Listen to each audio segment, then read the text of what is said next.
Hey, Hey! How are we, bud? I'm very well, mate. Yourself? Not too bad.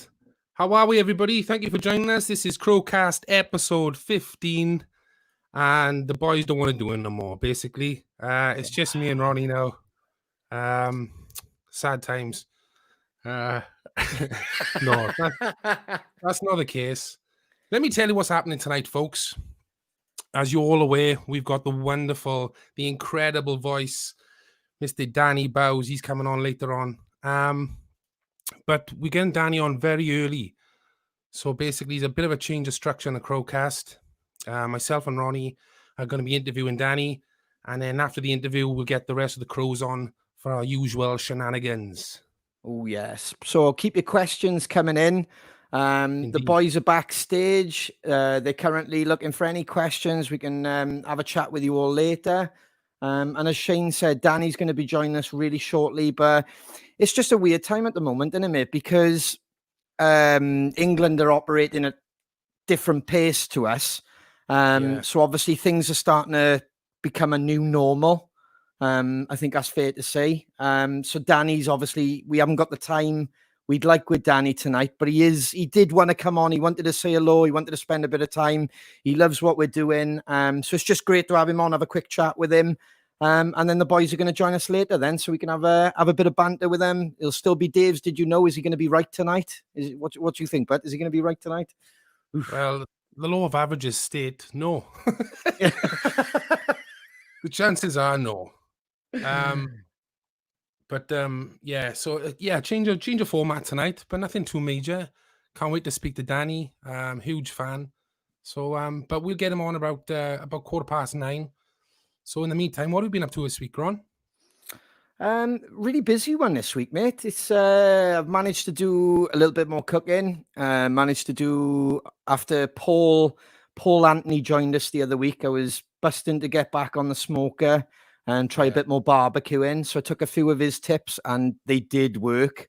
So yeah, that was great. I mean, that's the cool thing about this show. You kind of have somebody on and you learn more about him. Never mind the fact he's a radio DJ, the charity work he's just been doing. I didn't realize he was a keen barbecuer. So after him saying a few of his tips, I applied them. Worked a treat, mate. Absolutely stunning brisket. Very moist, very juicy. Stunning. Fed me for a couple of days. Really, really happy. Started watching that on your recommendation. No, actually, I think it was Shiner's recommendation. The Last Dance. On Netflix, the Chicago Bulls. Oh man, that was like a trip down memory lane. I mean, we grew up in Wales in the 90s. We didn't basketball wasn't a thing, but there was just so much about that program. I sat there and I was going, I know who he is. I know that name. I know Scottie Pippen. I know Rodman. Man. And then it was obviously the 90s.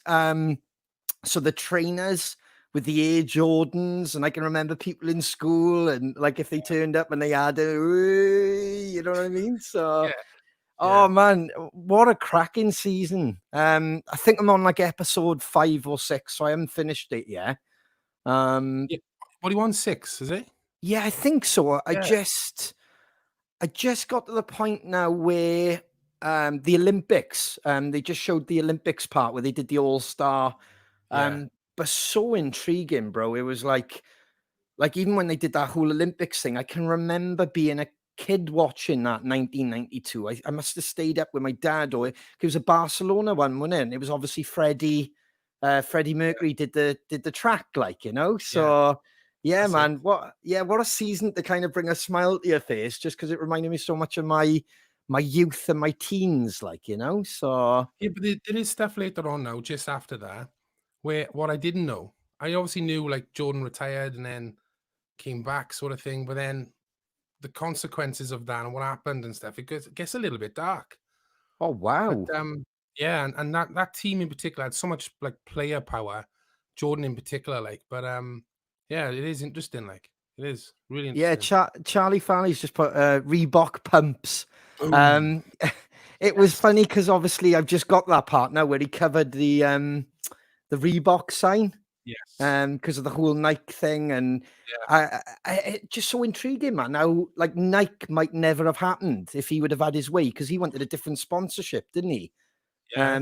And yet again, Mam knows best. His mother, don't you dare, you get on that plane, you go and speak to them, and Yep. that's where Air Jordan is now, like, you know. So Yeah. Definitely. yeah, what a series. Just like I said, it just resonated and brought so many good memories back of when we were growing up. And Yeah. like when we used to knock about in the streets and stuff like that. It just, like I said, all of them started coming flooding back, like, you know, just from a Netflix Did you series. have a Like, pair then? Did you have a pair? I did. Did you? I did. I I didn't did. see. I had Reebok Pump and I had Adidas Torsion, but I didn't have Nike Jordan. I had a pair of Nike Air, but not Air Max, not Jordan. I Yeah. did, but as you can remember my physique back then, I felt like I had little pin sticks for legs. There was literally little matchsticks because of the way the boots used to come up. Like it just didn't work. Like, you know, it was almost A golf it club, was like. it was almost like they were the right size, but I hadn't grown into them properly. Like, you know what I mean? It was definitely something missing. Like the human golf club. I think that's Yeah. what I think that's what one of the boys called me. Hey, look at Oxford, he looks like a golf club. But I did have the Adidas torsions. Yeah. Like when you just said Adidas torsions, that brought back the memory, because I remember you had them and a couple of the boys in school, and I was like, oh, I got to have them. I got to have the Adidas torsions. They're the best thing in the world. And my parents bought them for me for Christmas. But I don't know if you remember, my dad used to, like, an holiday once he finished the panto season, he used to like to take us away on holiday. So they give them to me for Christmas. And my dad took them off me and went, I'm putting them in a case. You can wear them on holiday. I was like, oh, no, I want to show the boys. I got Adidas torsion, man. I got Adidas torsion trainers. So he took them off me, put them in the case. I think we went away in February. So the story is, by the time I get out, I think it was Canaries we went. By the time we got out the Canaries, and I was like, wicked, I get to wear my Adidas torsion. And I put them on, and my feet had grown. So they didn't fit. They were too small for you. Yeah, man, that's a true story. I've told Claire, and I've said it to the kids, because I would never do that now, like with mine. I understand his theory because they cost a lot of money, like. So his theory Yeah. was, keep them now for the holiday and you look your best. You know, they'll be brand new, and never mind the bloody blisters you would have got. Like, do you know what I mean? Walking around the pool and stuff. But nah. When I took them out, well, when I took them out that case, man, I put them on, didn't fit, absolutely distraught, like, you know. But yeah, Oh, how have you been, man? that's- A good week for you, or? yeah, not too bad. Just super busy in the studio. Like, obviously done the cover last week. Just continually writing. I'm loving this time at the minute in the studio. I'm just locking myself away, like, so That's it's beautiful, cool. mate. Yeah, because we Yeah. didn't touch on about the cover enough last week. We kind of, I don't even know if it was mentioned. I think maybe a few people commented about it, but we didn't really bring it up. But it got retweeted by Alter Bridge, didn't it? Yeah, yeah. Did it get Their shared by Alter manager, Bridge? I believe so. Their manager heard it and stuff, and That's yeah, made a amazing. comment on it. But like a lot of people said some good stuff about it, so I was pleased with that. But I've always loved the song. But then, when you're singing a song and someone can sing like Miles Kennedy and the guest we got on later, you're always a bit sort of, oh, should I give this a whirl? Because he's always going to be sort of compared to the original, and Miles Kennedy's just got this incredible range and voice, and so I just thought I don't know, give it a bash, innit? So but just blown away by everyone's sort of response. So Yeah, I mean, very it's cool. coming in now. Oh my God, amazing cover, Shane. It was Thanks, Carol. absolutely fantastic.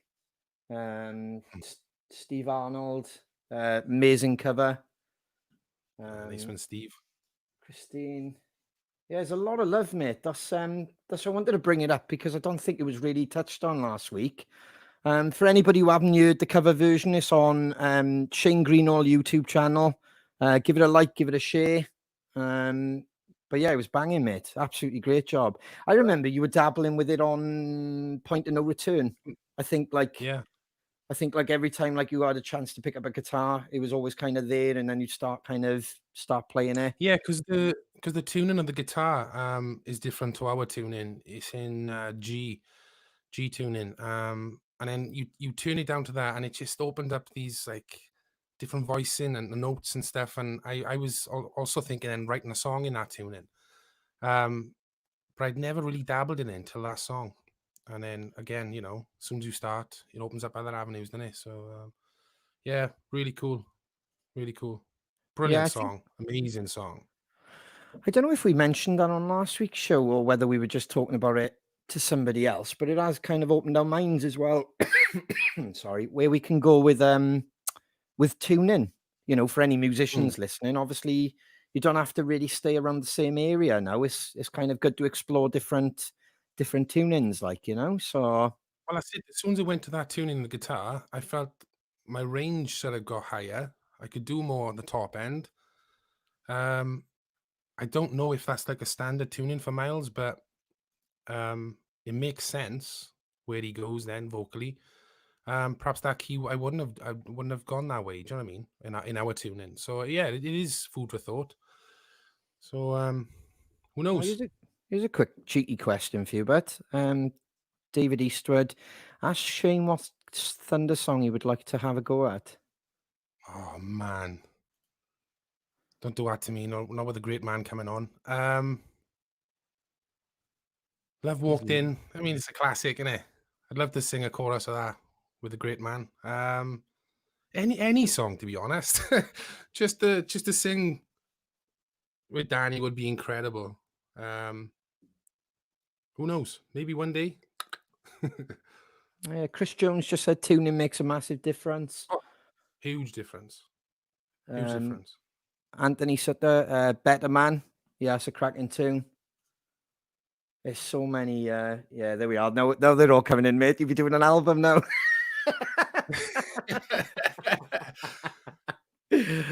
Oh, it's Uh, fantastic, man. Absolutely fantastic. What? Anything else you've been up to? So you've just been locked away in a studio? yeah.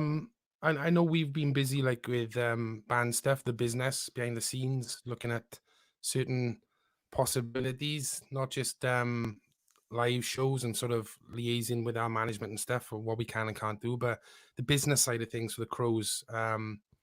Yeah, it's interesting. Isn't it? I don't know what we can say here. I don't know if we should say here, but it's we've been busy, haven't we? Yeah, it's been great because I think it's been the first time we could social distance with each other, but we were able to.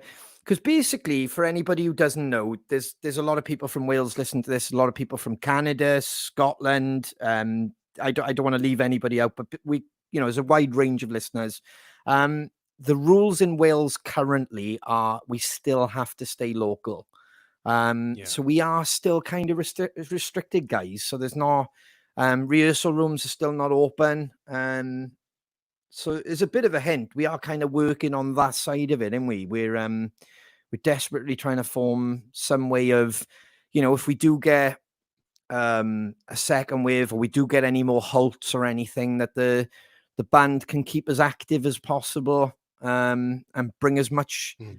content to you as we can. It's so frustrating for every band. We've said it every week. To not be able to engage and get in a room and jam.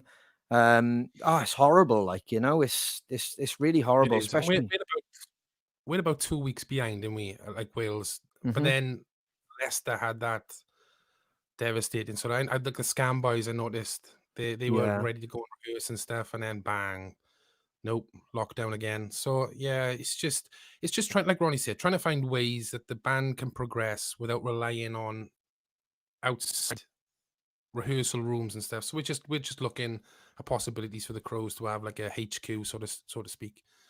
So yeah, it's been good. It's been good. Good to see you boys. Yeah, it was. Yeah. It was weird, but it was it Mm, was great, because we're all doing that whole hey and invisible high fives and yeah. and then it was just weird on the leaving, innit? Because normally you kind of like, hey, see you soon, but it was just everyone just drifted into their cars and off we went. Yeah. Because I did sit there afterwards and kind of go, that was a bit of a weird exit. But am I Yeah. making it weird? But I generally think that's just the way the world is at the moment. It's a bit like you don't know what to do you? It's Uh, bit well, jazz especially hands. you. We're huggers and we, do you know what I mean? Like we go in straight Oh, away. Like I said, oh, can't do it. Yeah, yeah. I've noticed that. Have you? I've had a few awkward hugs where you kind of go in strong and you give somebody a hug, and you can see they're like, "Whoa, I've only known you for 5 minutes, mate." Yeah, calm down, uh, son. yeah, it's like the weak. It's like the wet fish handshake, isn't it? It's just as Yeah, uncomfortable as that, where you're trying to grab somebody's hand and it's like slipping away, and you're like, yeah, "What's going on?" yeah, yeah. My dad always said that you give someone a good handshake, or Yes, you go in for the hug, like, innit? But yeah, I know what you mean. There are people out there that aren't huggers that I've hugged, and you can see their face going, What are you doing? Back off, like, yes, yeah, yeah, Kutch, right? definitely. Yeah, Kutches. That's when we're from Wales. Well, just for anybody who's joining late, the boys are coming on. Like we were just kind of hitting on the subject now. Things are moving differently in different areas. So England's moving a lot faster. Danny's extremely busy at the moment. So it's the case of he's going to pop on, have a chat with me and Shane, and then we're going to bring the boys in after, and we'll still be doing Dave's Did You Know, and we'll be doing questions and giveaways. Do you know what what's the next line tonight? There's a cracking prize in it, mate. So stay tuned for that, because there is a absolutely cracking prize for what's the next line.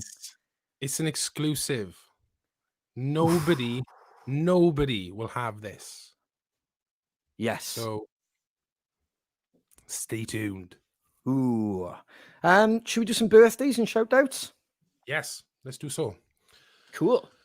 So birthdays, we have starting off Jim Goldsmith. His birthday is on July the 2nd. Happy birthday, Jim.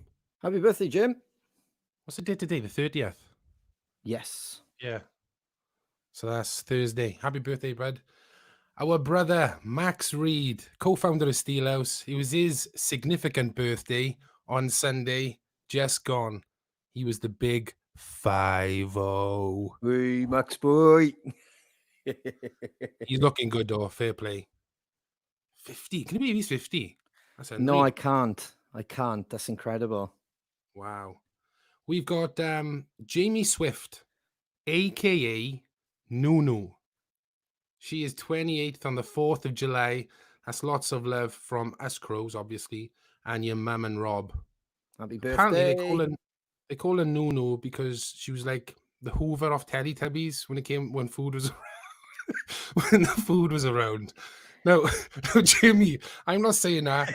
Your mum told me that, okay? Your mum told me that. So I think it's just to embarrass you. That's what mums do. That's what parents are supposed to do, right?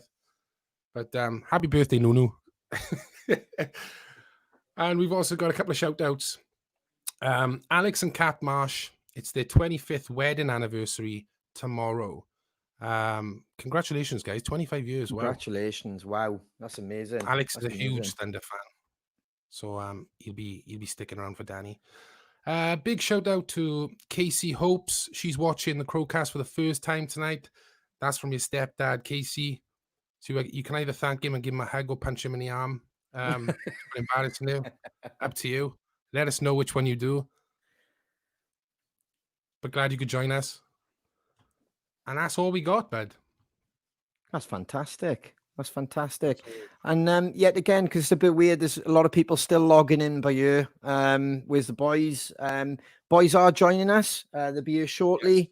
Danny Bowes is going to be popping on very soon. And we're going to be having a chat with Danny first. And then he has to go because he's got such a busy schedule at the moment. Like I said, things are picking up.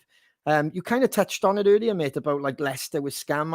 I messaged the boys that must be devastating for them, because they've been trying to do what they can to keep busy in the whole lockdown.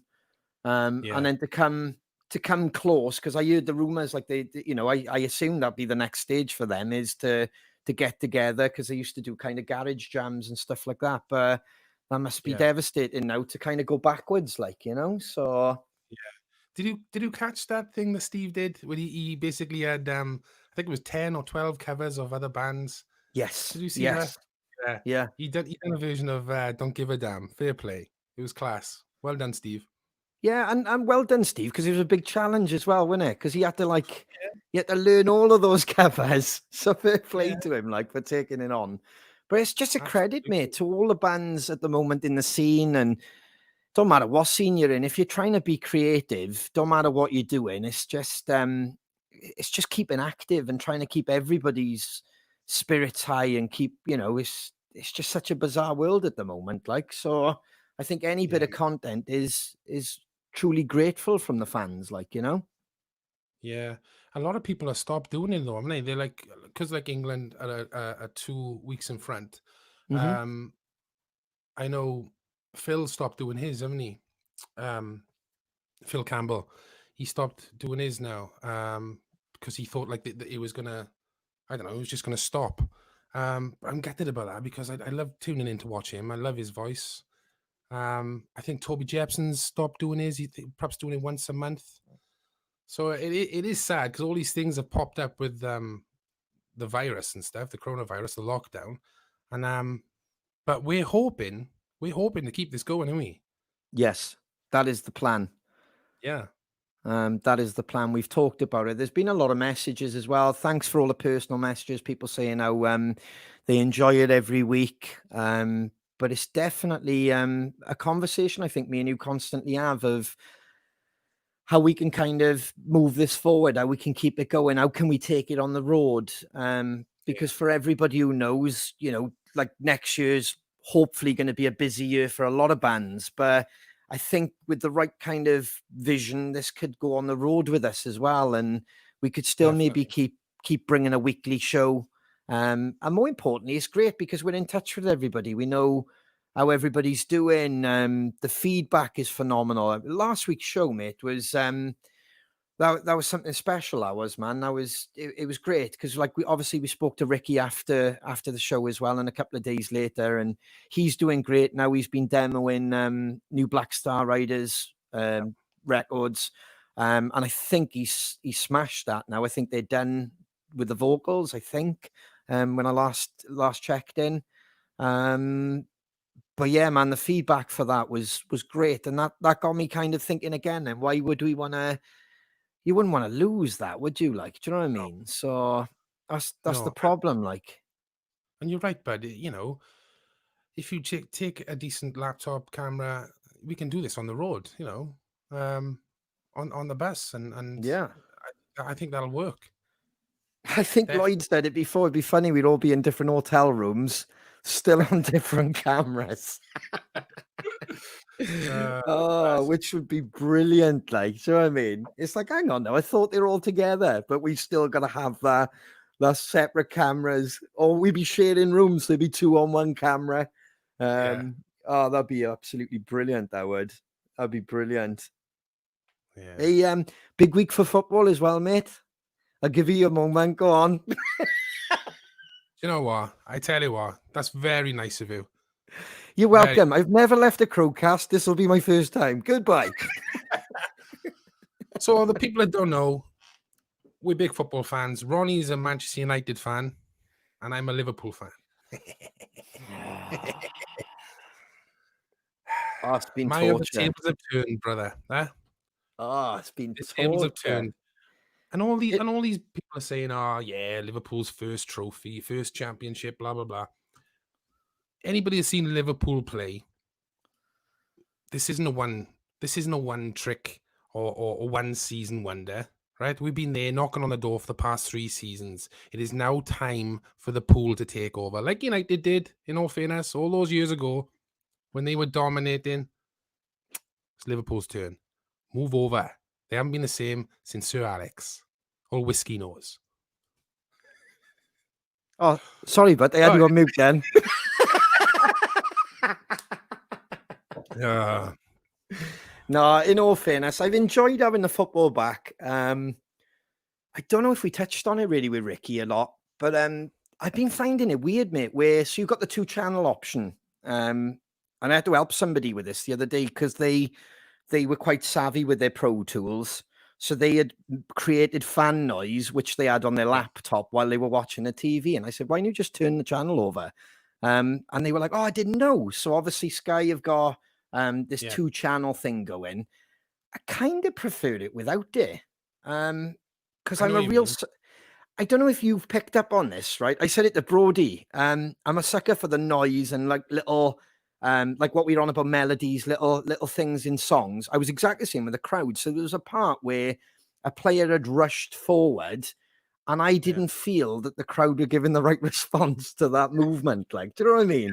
So it was Yeah. really off-putting. And I Well, it felt is like, hilarious. Because there's obviously yes, someone controlling all that, pressing buttons in it, right? What crowd noise to come on. And there was a moment where there was a guy had shot, and it was a really close effort, and the ball kind of the great save, and then the aftermath. It was like as if the sound effect was pressed afterwards. So the shot was made, and then the guy was late to press the button. So it was like as if the goalkeeper got up to get the ball, and then the cheer came from the shot, like it was like someone's been sacked. You pressed the button too late. It was just rubbish. But yeah, it's strange, isn't it? It's kind of simulating real life. It just ain't working. yeah. I mean, me and a boy had the like almost it feels like a training game then, doesn't it? It's almost like a Yeah. training game when there's no noise. But I just adapted to that. It's a weird Mm. thing, but I found it kind of cool to hear the calls, the movement, you could hear some of the Yeah. coaches. I kind of liked that in a way because it was like a different, like music rock fans love the behind the scenes and the backstage. Yes. I kind of like that as a football fan. I like the whole, well, wow, when you take away the crowd, that's what they would be saying to each other, or the signals, or the swearing, or the just like Yeah. Yeah. literally, because Yeah. there's been loads of that. Sky can't get rid of that. Like, Well, that is something I'd really like us to do. See if we went on tour to like document everything. Do you know what I mean? The good, the bad, the ugly, hmm um, backstage, just so everybody then can like buy a DVD and go through the whole highs and lows of a tour. So I think it'd surprise a lot of people, like especially of a band where we are at the moment. We're not one of the huge bands, but we're on our way. Um, So I think it'd be really interesting to see, and as you said about like the highs and lows and stuff, and just how difficult it can be, innit? You know what I mean? yeah, Um, five boys in a van, like. But I'd really crazy, like to do that. crazy, mate, crazy. But speaking of guests, should we bring in our special guest this week? Ladies and gentlemen, the one, the only, Mr. Danny Bowes. Hello, lads. How are you? How How are are you, we, buddy? Danny? Sorry, I'm late. I'm very, very sorry I'm late. I had a massive internet collapse in my house. Huge drama. No problem at all. Hey, thank you so much for joining us, man. You're absolutely welcome. Sorry, I hate being late. It's my pet hatreds. It's got to be said. So how's life? Are you well? Not too bad. We're coping okay. What about yourself in these desperate times? You and the boys. How you coping? We're like machines, us Thunder Boys. You see, we just get up in the morning, we go to work. It's what we do. It's not a problem for us. I mean, we're very fortunate. We speak all the time. We do this kind of video thing all the time. Yeah, We're making our plans and changing them and making some new ones and changing them again every week. That's the downside of this particular situation right now. We don't really know what's going on from 1 minute to the next, do we? For people like us, it's very hard. we It really is. But I mean, I suppose I don't know if a lot of people know this, but you manage the band too, right? Yeah, absolutely. Yeah, for my sins, me and my partner Dave. Yeah. Wow. So I mean, as a front man and the frustrations you have for you and your band, you have all the head work of organizing, rescheduling. Wow. Sure. Yeah. Yeah. It's to be honest, I don't really see it as an imposition. I'm an interferer by nature. If I wasn't managing the band, I'd be hassling the manager. Yeah. Yeah. Oh, that's cool. That's cool. I mean, we do that, don't we, Ron? I mean, we kind of take the bull by the horns. We kind of, I don't know, yeah, we're like the parents of the band. And then we got the noisy three kids. So like But it is difficult though. We hand over to our manager quite regular because it's hard enough sometimes just to get to a venue and do your normal thing without the other stuff, the financial Yeah, stuff, the booking yeah. hotels and oh Yeah, I'm fairly fortunate. I have people. I have a tendency to picture stuff. I look at the big picture. I do the plotting and the band, and then I am able to hand over to other people to make it happen. So yeah. it's booking stuff and changing stuff like that. I'm more, with the old broad brushstrokes and the career moves and making and and stepping on windpipes as I So love that. apart from, go on, Ron. I love that. I just said it's been like a really crazy time for us at the moment, Danny, because it's exactly what you said. You're trying to plot your path. You're trying to work out what your next move is, and everything is kind of shifting with you. So you're kind of having to redirect it. We've had a lot of shows the same as yourself. You're trying to reschedule them. We had plans to be here, and that's obviously moving to next year, etc. And then you find yourself, like myself, I've kind of taken up barbecuing a lot, or we've done a lot of garden work and stuff like that. Is there any like hobbies you've taken up in the lockdown, or have you just been too busy, obviously managing and kind of try and keep the band going? Like, I think I think it's whatever yourself sane, going, and I think like I say, I'm a bit of a morning. I'm a riser really early in the morning, and I nip out into the farmstead and just kind of walk animals, encourage them when they just just get in, get to work, do my thing. So it's I don't find it that difficult. I've always sort of maintained that it's a state of mind.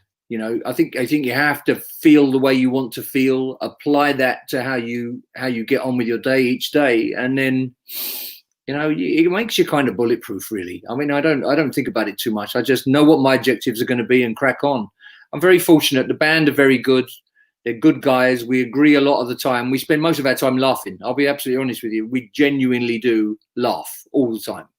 When you footage of us laughing, a forced on there. Well, I mean, we just take the mickey out of each other the whole time. And every now and again, come down and say, "Look, here's the thing. This is a conversation. This is a conversation. Pay attention." And then after about 10 minutes, they'll finally subside, and then I can get them at it, and then we can get into it. But, most of the time we agree, and most of the time we just get on with it. We're very, very lucky in that regard, and we've always been the same. So, we don't struggle with any of that kind of ego shit, a lot of people struggle with, or, band pulling in different directions. You guys seem pretty together. Yeah. You seem like you get on a good stand where you're going. Me and Shane, Danny, we went to primary school together. We went to comprehensive school together. That's how we ended up. So we were playing football at a young age. Then we started the band together when we were like 13, 14. And it doesn't matter where we've gone in life, we've always kind of come back. And hence with this band now. So we've known each other 25 years plus, which I think really, really helps. That's great. And it's a great relationship. There's a lot of funny stories then, and you create up, we're just really honest with each other, whether it's if you're not having a great show, you always get that out there. We know how to move forward then, like, by being transparent. Like, it sounds very much like, we met with each other when we went to secondary school, and we've been in a band together since we were 15. When I was 60, about 6 weeks ago. So, it's a long time to spend, cooped up in buses or in trains or in the back of a van, and we're very fortunate. We don't argue. We're very different people. He would run 100 miles rather than have an argument, and I will run 100 miles to have an argument. So, it kind of works out pretty well. So I just take the aggression and he gets on with the music. So it's good. It works out fine. So you guys have known each other a long time. Sorry, what was that, Danny? You've known each other a long time. Do you ever argue? Oh yeah. Yeah, we have our spats, but I would never say they're an argument, as in like, you know, blows or anything. Like we have our spats, and it's always for the almost like the good of the band. We always say it. The band is paramount. No individual, it's the band, and so it's whatever works for the band. And we all have these ideas. We constantly have these ideas, and it's just trying to make them work. That's basically all we kind of have a dig about. So ultimately, it's always good for the good of the band, you know. Yeah, it comes across passionate, doesn't it? If anybody's ever in the room, we're just so passionate. The same as yourself, same as anybody creative. You're just passionate about moving everything forward, and it's almost like we'll hit them home, like, you know. So, but it's hard if you've had a relationship for over 25 years. If you've managed to last that long, it's a pretty good innings, like, you know. So I think so. The chances are you've been through most things that you should go through. And I mean, 25 years of knowing each other. So how long have you been in your band together? This current band since 2014, was it? 14, yeah. Yeah, this current band, those damn Crows, 2014. But we were together like when we were 13 up until about 20. And then Shane went and done like publishing and singer-songwriting. And then we just kind of came back. It was all just the right timing for us, mate. It was all just the stars kind of met. I know it sounds mad. We hadn't seen each other for a while. And it was all like in place and for a reason. We'd been writing demos. Shane came up. What have you been up to? Showed him the demos. Oh, I'll have a crack at that. And then he started evolving the songs. The next thing you know, we're in a band and then we're recording in Rockfield. It was just like, yeah, and we hadn't even played a show because, you know, and we were talking about this the other day when we, Shane, about how we were like 13, 14, like thinking about how we wanted to record in Rockfield because of some of our favorite bands or whatever. And then Shane dug out the old letter that I wrote to Kingsley Ward at about 18, 19 years of age, asking, can we come and can he listen to our band and stuff like that? And then fast forward, you know, 15 years, whatever down the line, and we managed to get there and do a record, like, you know, so. Fantastic. It's really funny. You knew earlier, you your thing, you went back again and it up just clicked. Suddenly in my head, I had this view of it. Slow motion and you're running towards each other across the field. You know? I don't know why. You know, that wasn't the way it happened, right? You must have been there. He was in the bushes. Danny was in the bushes. You knew. That's exactly what it was. I've got my spies everywhere, boys. I've got my spies everywhere. But no, it really helps. And like Shiner in the band, the guitarist, we've known him exactly the same amount of time. Lloyd, now we've known for like 10 years plus. Dave, we've known a little less, but it really, really helps. And I think because of the Bridgend scene and how long it's been going with the music and everything like that, and the scene was really strong in like the 90s and 2008. There's always been pockets where we've heard of the other boys in other bands. So you've always known of them or you've got to meet them. And Bridgend isn't a big town anyway. So, you know, it's there's a relationship there. Yeah, and I think if you're the thick as thieves, you know, if you're a very kind of cohesive unit, other very well, it helps you. It's this thing people assume when you're in a band, the whole time laughing your head off, you know. And we in our band, we're quite fortunate we do, but you know, it doesn't mean you don't go through difficult times. There's a lot of boredom to be dealt with, isn't there? You know, and some do that very well. So it can be destructive, you know, it can be irritating, you know, and I think it's very hard, actually. I mean, I don't know how you explain it. I mean, over the sort of thousand and nearly 1,500 years that I've been in a band, you know, I've met people in after shows and they all ask very similar questions. Not sometimes you get weird ones, but a lot of questions about what is it like being in a band? What is it? You know, how do you deal with this? How do you deal with the other? And to be honest, it's almost impossible to explain it because you can't plug that person into your head and make them understand the context. Do you find you go through that kind of situation yourself where you're explaining stuff to people, but you don't really know how to get it right in a way that they will get it? 100%. We said something similar last week. I mean, obviously, we're nowhere near what you have done and your band have done, but it is very difficult to explain when you've written music and you're singing to the crowd and then the crowd sing that back to you. Like, trying to explain that is like nigh on impossible. It's the greatest feeling in the world. Sure. But it's also incredibly difficult to say that 5 lads in a bus up and down the country, and they think, well, you know, you're just hanging about. Yeah, but then little noises like a pen tap becomes like a hammer on a desk, you know, because you're just so frustrated and you're stuck in this little isolated room. Everything is exaggerated and magnified. But as and far longer the as tour goes on, exactly, the longer the tour goes on, the worse that gets. yeah, That's a weird one. There's no doubt about Yeah. it. It's a very weird one, and it's, you know, I suppose it would be the same if you're working in an office and you had some kind of a knob in the office who had a habit, you know, and you know, after a little while you would want to shut his head in a drawer, wouldn't you? Yeah. You would have to. you would. we Absolutely.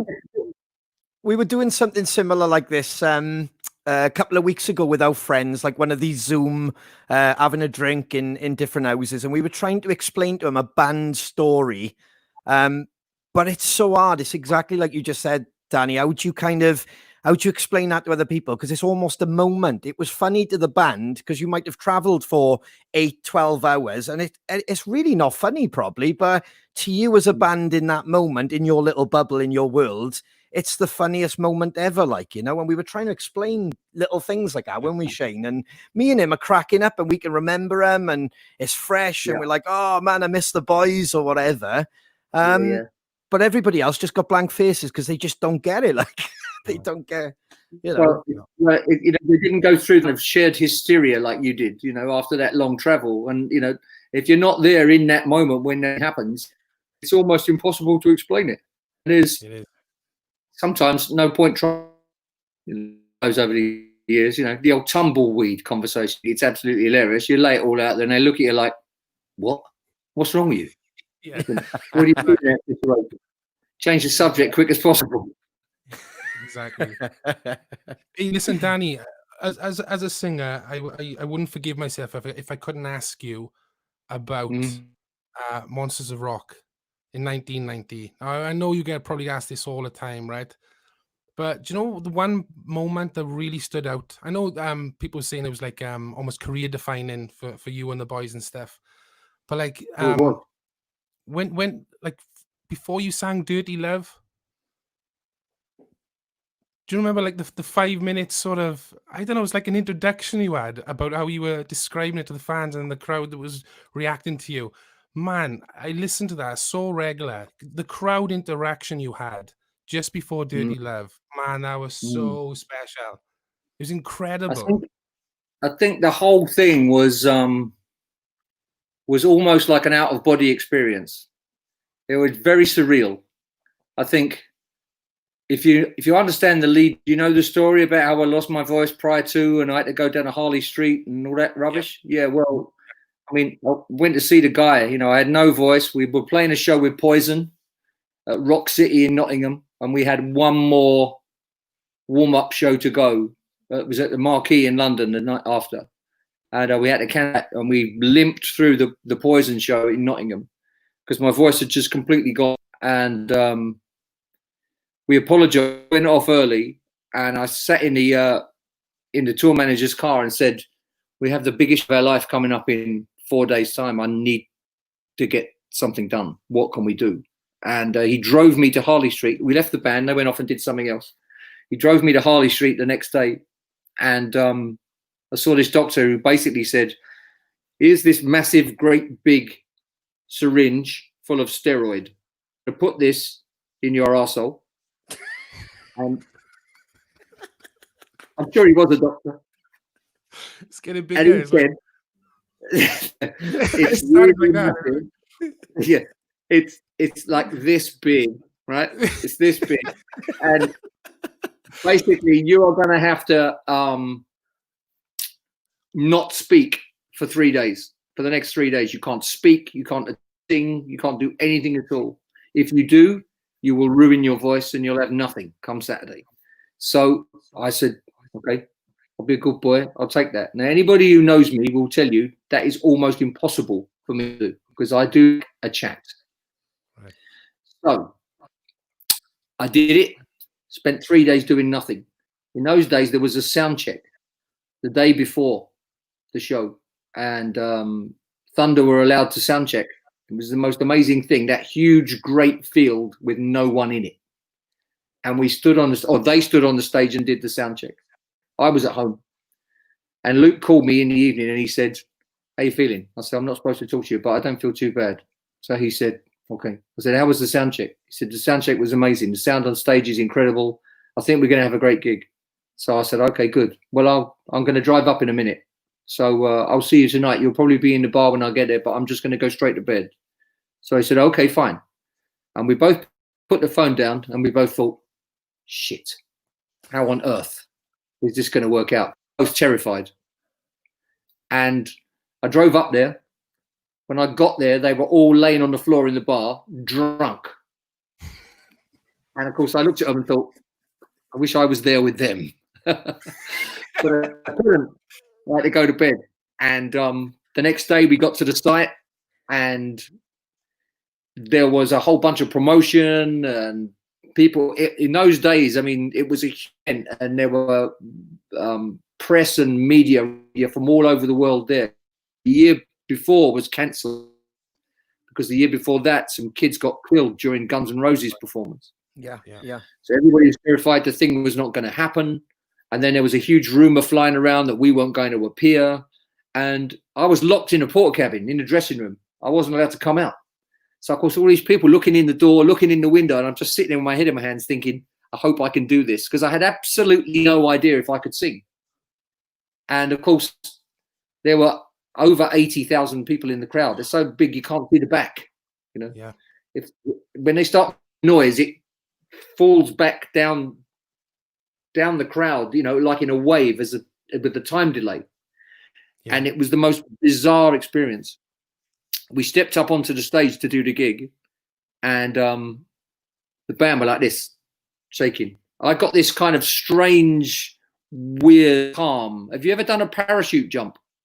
Either of you? No. I want to, but no. Right. Well, when you do a parachute jump, there's this fear that you have. Everyone have it. And until right at the last minute, when you're just about to jump out of the plane, when there's this moment of resignation where you think, oh, well, I'm either going to love this or I'm going to die. And then a strange calm comes over you. And this was exactly the same thing that happened when we walked up the stairs to go onto the stage. And there was a famous old rock DJ called Tommy Vance. I don't know if you've ever heard of him. You might be a bit young. He was a fantastic gentleman and a fantastic radio presenter. Just brilliant in every single department. What a man.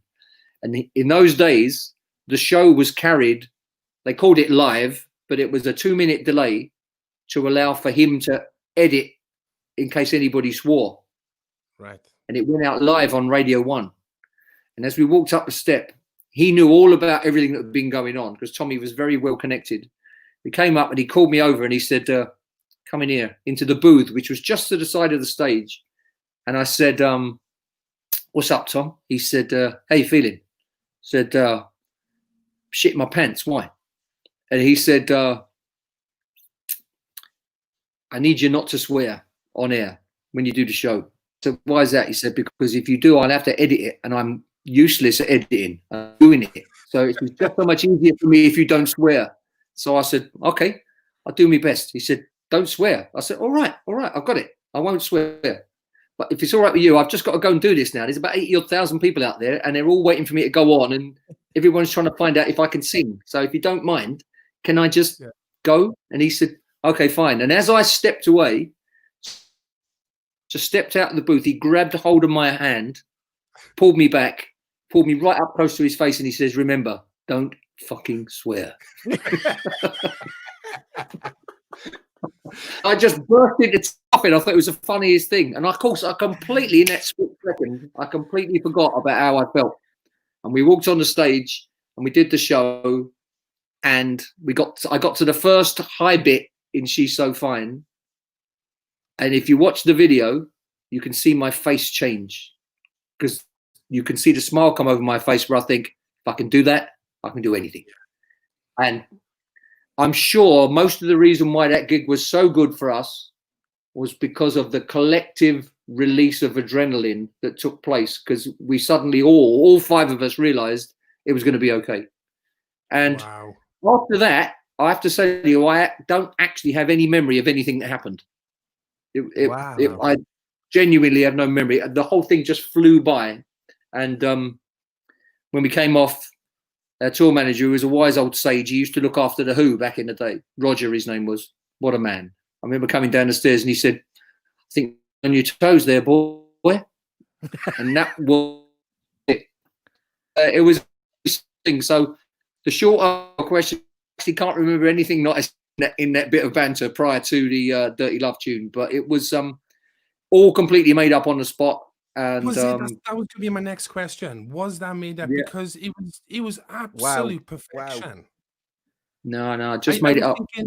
I thought, have they done that before in other gigs? And he's just bringing that to this, but because it was just so, but it was so organic. But and another thing, like I've been in a situation on our last UK tour where my voice packed up, and as you said, it's the scariest thing in the world.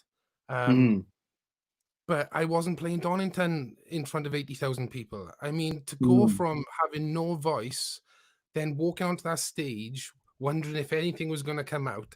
And not only did you, the way I looked at it was, the minute you started singing, there wasn't you didn't hold back, it seemed. It was like, because normally if you've got your voice isn't up to par or you don't know what it is, you lay off certain notes. You were nailing everything. It was incredible, man. And like, go on, sorry. No, go on, you carry on.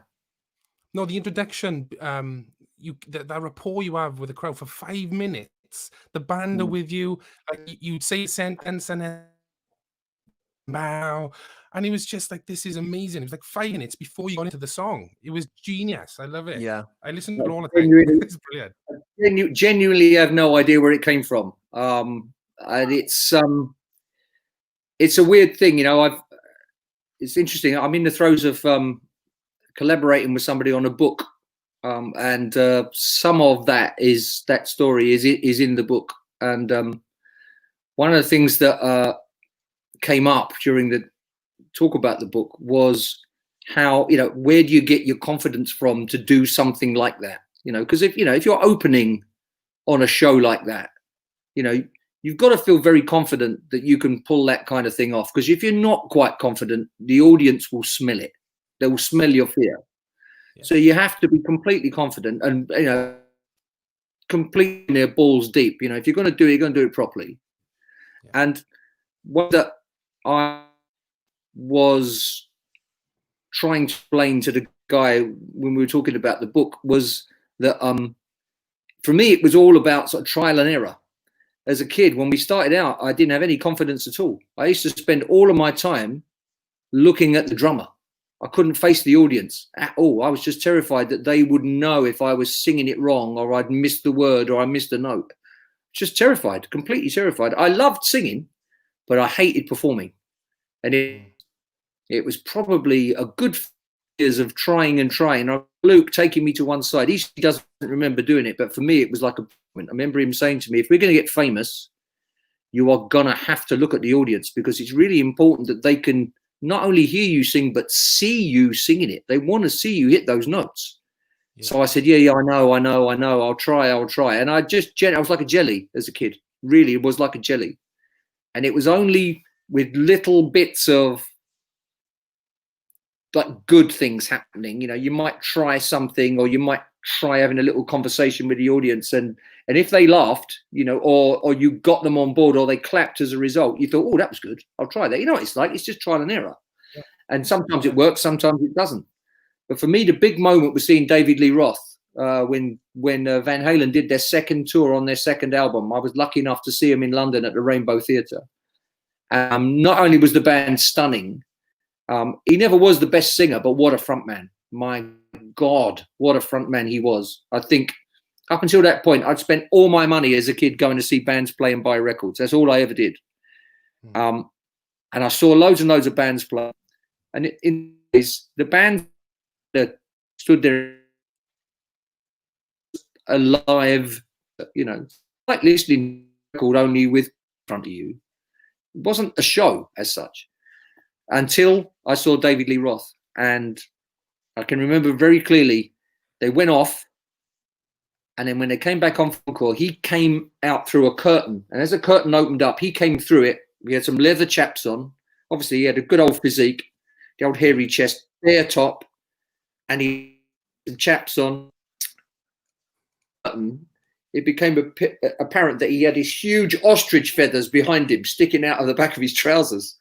As he came through the curtain, they just went whoo behind him, right? And he stood there with a guitar, a little acoustic guitar, almost like a little slimmed down acoustic guitar, and he performed Ice Cream Man on his own from their first album. But before he sang it, he stood there for what must have been about 5 minutes. He didn't speak. He just stood there looking at the audience, and these ostrich feathers are just moving around in the wind as the fans are blowing behind him, and he just stood there laughing, and the audience went absolutely mental. And I can remember thinking to myself, the guy's not even singing. It's like, I don't know if you ever see any Tommy Cooper, right? The guy would stand there on the stage and people would laugh just looking at him, right? And he would stand there and wait. He did the whole thing deliberately. And I think if you've got the confidence to be able to say nothing, sometimes you should. You know, if you can pick your mind, you can feel it, because that's what he did. And after 5 minutes of nothingness, David Lee Roth just said, London. And they went mad all over again. Brilliant. It was just the most insane thing I'd ever seen. But I left that theatre profoundly changed. And I thought, that guy's not just a singer. He's a frontman. And that's what I want to do. And my view on how to perform in a band changed pretty much overnight. And so it's all his fault. I'm the megalomaniac you see before you. Is that how it worked with you and Luke as well? Because obviously you said that you're like myself and Shane, you've known each other for years. Was Luke already in a band, or did you both decide to be in a band? Or no, he was in a band when we were kids. Yeah, I came to music quite late. My parents, we didn't have any money at all. We were very, very poor, and we didn't have a radio. No record player, no nothing in the house. So I think I must have got to about 13 years old, and my youngest brother became very sick and had to go into hospital. He was in hospital for months, and my mother hospital was working. Me and my sister all packed in Suffolk. My dad's youngster, she had a big record collection, and of course, a kid from a estate, I don't know what to do in the country, you know. But you know, once I've climbed one, I'm bored, you know. Yeah. What do I do? So she said, play. So I played this huge stack of like 7-inch vinyl singles, huge, and I played them both sides, A, B, sat there playing them the whole time. And it just, I mean, I just couldn't believe I was listening to all this music. And it was all kind of, it was soul music, it was pop music, it was classic rock music, it was everything, all on 7-inch singles. And it just completely blew my mind. I begged her, because she told me she was going to get a new stereogram. She's way too young to understand any of this. But no, I know, we know. But me this it was a mon, some kind of, I don't know what it was, but it was just a record player, and she gave it to me, and then I started spending all my records. And I can, because to the same secondary school, we were very close to the school, and he used to smoke. I never smoked, but I quite liked the idea of getting out of school over lunchtime. So we went to a house very nearby, and while he and the other smokers sat in their room in this flat they had, he said, "Sit in my. You don't want to sit smoke." I sat in his bed, and there was a bucket in there. It was a bright red, shiny pearl Maxwin, the real cheapest type of pearl Maxwin drum kit. It was probably 50 pence a week for the rest of your life on Freeman's catalogue. And I couldn't believe this thing. It was so shiny. There were like sparks coming out of it. You know, I just couldn't believe it. It just, all the chrome and all the bright red, and I'd never been near a drum before. And it just, I mean, just once again, so the music has taken me. So I love music. I love singing along with music. And then I see this drum kit and I suddenly realize I need to be near one of these. I have to be in a band because I can't sing, I can't play anything, and I haven't got any money. So I'm going to have to learn to sing somehow. I can't play an instrument. I can't do anything else. I have to be in a band. I have to be near that drum kit. And I didn't sleep all that night. Next day, I sat next to Luke in class and told him I was a singer. And he told me to fuck off.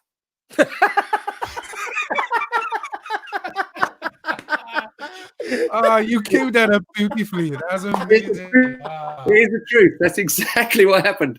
And then I told him again. I told him again. And I was getting nowhere because he said, listen, I know every musician in this school. If you were one, I would know. And you're not. So fuck off. So I said, out of sheer desperation, I told him I had a microphone because I remembered my uncle had been in a band a million years before. And he had a really useless old crystal microphone which only sounded any good if you put a tea cloth over it. Right? It's the only way it sounded any good. And I told him I had a mic, and his ears pricked up straight away, and he said, right, come to my house after school. I'm going to give you a pile of records. You learn them. Come back on Sunday morning. I'll give you an audition. If you're a singer, I will know. So that's basically what happened. And then on a Sunday, I went back, having learnt the tunes. Luke had a friend called Tony who had a tiny little combo, a thing called a WEM Dominator. It had 2 inputs, just 2. Tony had a guitar, Luke had a guitar, and this guy Paul had the red drum. And I, of course, I had this terrible microphone. So it don't take a maths genius to work it out. We couldn't all plug in at the same time. We only had 2 inputs. So we took it in turns. This is the truth.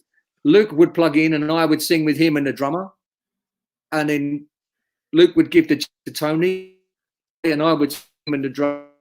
I went downstairs to tea. And then this went on until in the end, they basically said, right, you more cup of tea. And if we think you're any good. And so I'm like this with a tray of tea. Breaking up. And to the band, and I came up the stairs shaking. And we think you're good. We want you in the band. That was it. I joined the band. Oh, been in the band with him ever since. And that was the first time you properly sang. Yeah, sounded like wow. That's incredible. So I'd never sung out loud before at that point. Never sung out loud. I had no reason to. It was just sheer need, I think, that got me. I just want a drum kit. Wow. That's insane to me because like I kind of like my parents and my family always said like since I was 4 or 5 I was singing, but to hear someone with a voice like you that didn't start singing until what were you 13? You said 15. 15. Wow. Yeah. What? I think I did a couple of auditions for the school choir, and they told me I could join, but then they said you had to do rehearsals after school and then do things at the weekends, and so I just immediately bailed and said, I'm not doing that. I'm not going to do more school. You are kidding me. Yeah. And yeah, so I never wanted to be in school any longer than I needed to be. Yeah, that's the truth. Wow. Those are all true stories. Yeah, it doesn't really. It's hard to. For me, it's normal, but I realize it's not that normal. When I talk to other people, especially, my daughter, I've got a daughter who sings. She's got a voice like an angel, absolutely fantastic. When she could sing from the moment she could speak, straight away, it was very clear to me that she could, and she wanted to be a singer. And now she's a singing teacher. and she teaches little kids to sing, and they all love her, you know, because she's just a great teacher, really great teacher. Sings like a bird, inspires the kids to sing, and you know, it's fantastic to think that there's a whole bunch of kids who will come up having learned from somebody who inspired them. You know, it's just a thing. I would dearly love to have been inspired by somebody at a young age, because you just don't know how good you could have got and how quickly you would have got there. You know, it's all been blood and guts, shouting and screaming, and just trying to get over the top of the band. You know, and that's it for me. I never had a lesson. I just felt it as I went every time. You know. Do you had any formal training, Shane? What's that, sorry? Have you had any formal training, Shane? No, not at all. It's just funny hearing you talk about how you just had to sing over the band. That's kind of what I do. Like, I feel like the CROWS are the loudest band I've ever heard in my entire life. And just trying to, I don't know, match the energy of the band is quite difficult for some singers. And it is. It's a constant sort of pressure, I guess. Because if you do acoustic or you're singing by yourself, you know, there's nothing to compete with. But that's what makes the band, isn't it? You know, when you've got the energy from the band and the energy from the vocalist, and it all comes together, it's incredible. But I'm just blown away that you didn't sing since you were 15. Only then. That's just insane. Your voice is so incredible, Danny. It's like, it's so you have loads of soul. It's like you, Paul Rogers, Coverdale, you've got this clarity in your voice. It's like, but then you have this rasp when you want to. It's almost like you have a vocal with if you're a guitarist, you've got clean and dirty channel, and you can just switch it on when you want to. It's an incredible thing. You've got clarity, a purity, and then this rasp that comes on the end. And it's just like, oh, it's like you hit the distortion pedal, and it's incredible, dude. I'm a huge fan. Like, so you're very kind. Thank you very much. I'll send you the money afterwards, obviously. and it's thank goodness. It's thank goodness your mate give you the audition and let you sing. Like, that's the mad thing, isn't it? Tell me about it. Yeah, tell me about it. It's so strange, because I never wanted to go to that school in the first place. And the weird thing is, I actually saw him. It was a selective school. I mean, everyone that I went to school with before that school, we just went to the local school, and there were 2 local comprehensives, and I was convinced I was going to go to one of those. And then right at the last minute, my mother came home and said, your teacher thinks you should go to this grammar school. So I said, I'm not going there. She said, no, you should go there.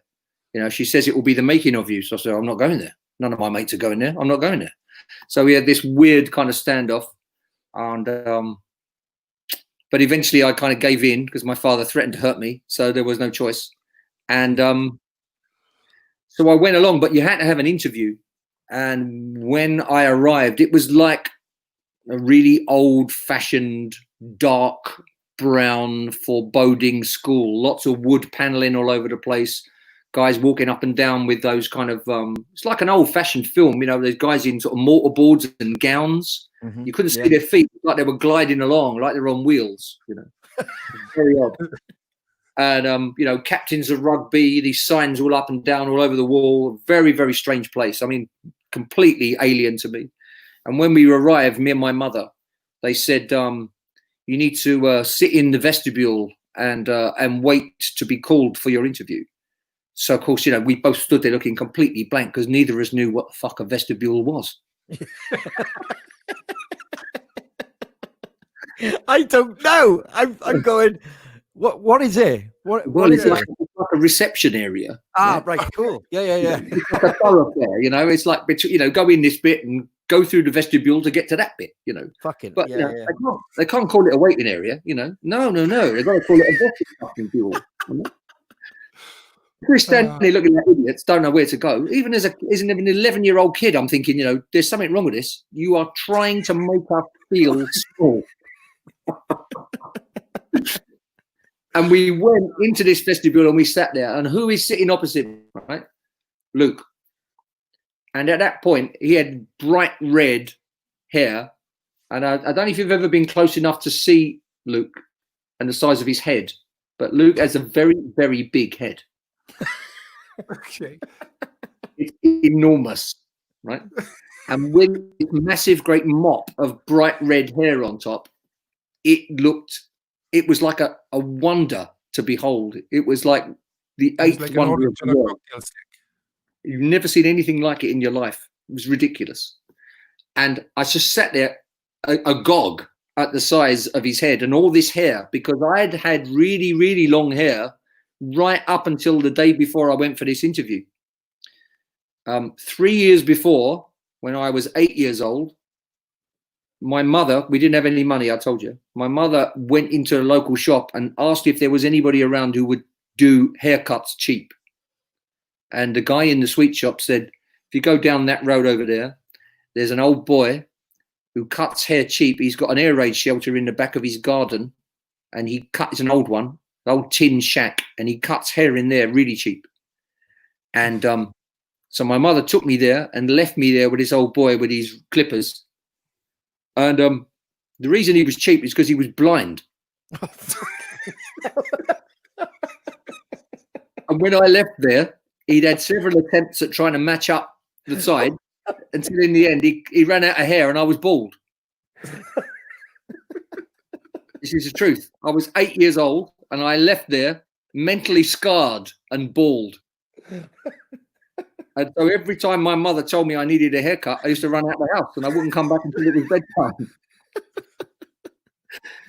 So consequently, when I was to go to this grammar school, get my haircut, I made a bolt for the door and my dad stood in the way, put his foot on the door this time.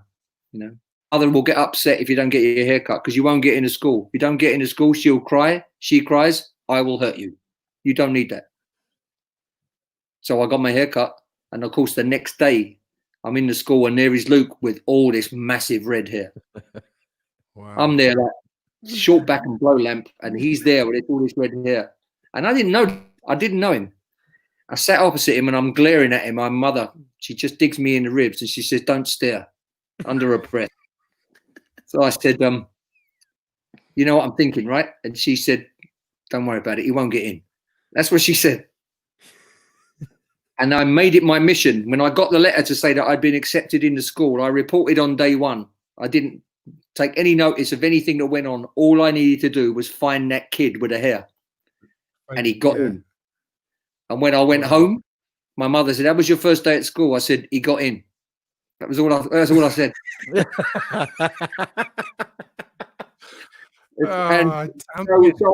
So that was 4 years before we were in a band together, you know. So we weren't really good friends. It was only really when I realized that he had a band and he was close to that drum kit that it all began. And, you know, we've been pretty much muckers, you know, in all respects, pretty much ever since, you know. So it's kind of, you know, it's all a bit kind of legendary and, you know, words of yore, but you know, it's all true. It's all absolutely true.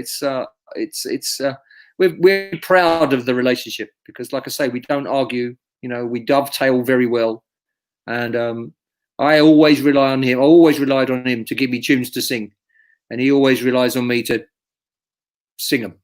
You know, and to sell them, and packed a long time ago. So I think we're very fortunate that we've managed to sustain it for all these years. And what we're really proud of is the fact that we've had a few stages where we decided we needed to knock it on the head for whatever reason. Sometimes it was to do with business, and other times it was just to do with just personal stuff. And not falling out, but just individual. In most cases, me. And every time we've had those moments, he's been amazingly understanding, very, very dignified. And, you know, he always says the same thing. You know, we were friends before we were in a, and we should stay friends after we're in a band. And 100%. You know, he's like Yoda. He's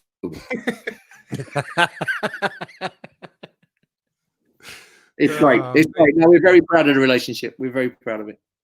But you guys, you know, you're in very good shape. I mean, you're going up and up and up. You know, everything you do is working very well. I mean, we've been watching you from the sidelines and sort of winking and smiling and saying these boys are doing okay. So we have your we have you in our sights, and we are incredibly chuffed to have you with us in Cardiff. You know, we're really hopeful. We're really hopeful it will happen in November. We are. We've got our fingers crossed. We've got everything crossed. But absolutely. you know, waiting for the promoters to get some kind of steering from you know, that clown in charge of the country. Yes. So, yes. You know, once we get that, then we'll know what we're doing. But if it doesn't happen in November, then we'll make it happen as soon as we can after that. So. Yeah, we were so thank you for that as well, Dan. We were so happy to get that call. The Motor Point is such an amazing venue. And it feels like the hard work is paying off then when you get those kind of calls to join you. And you've got some great bands on the whole tour. I got a little poster by here only just to show everybody. You've got some great bands by there. And fingers crossed, you know, we can get back to some normality and the rock and roll, like, you know. Well, you know, people are dying to come out and play gigs. People are dying to come out and see live gigs. You know, you've only got to look for 5 minutes on any given day. You know, I mean, all over the net, everybody's just crying out for places to go and see bands play. You know, there's nothing like that experience. You know, there's a shared excitement. You know, the connection that takes place between an audience and a band.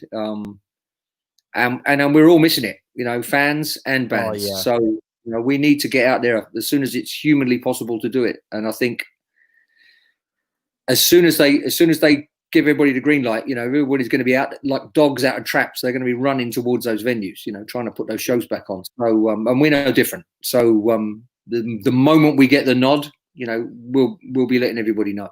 But in the meantime, we're just sitting there waiting, you know, like everybody else. You know, it's what it is. But it's when it comes, it'll be great. It will be great. Yes. Everybody will be super excited. You know?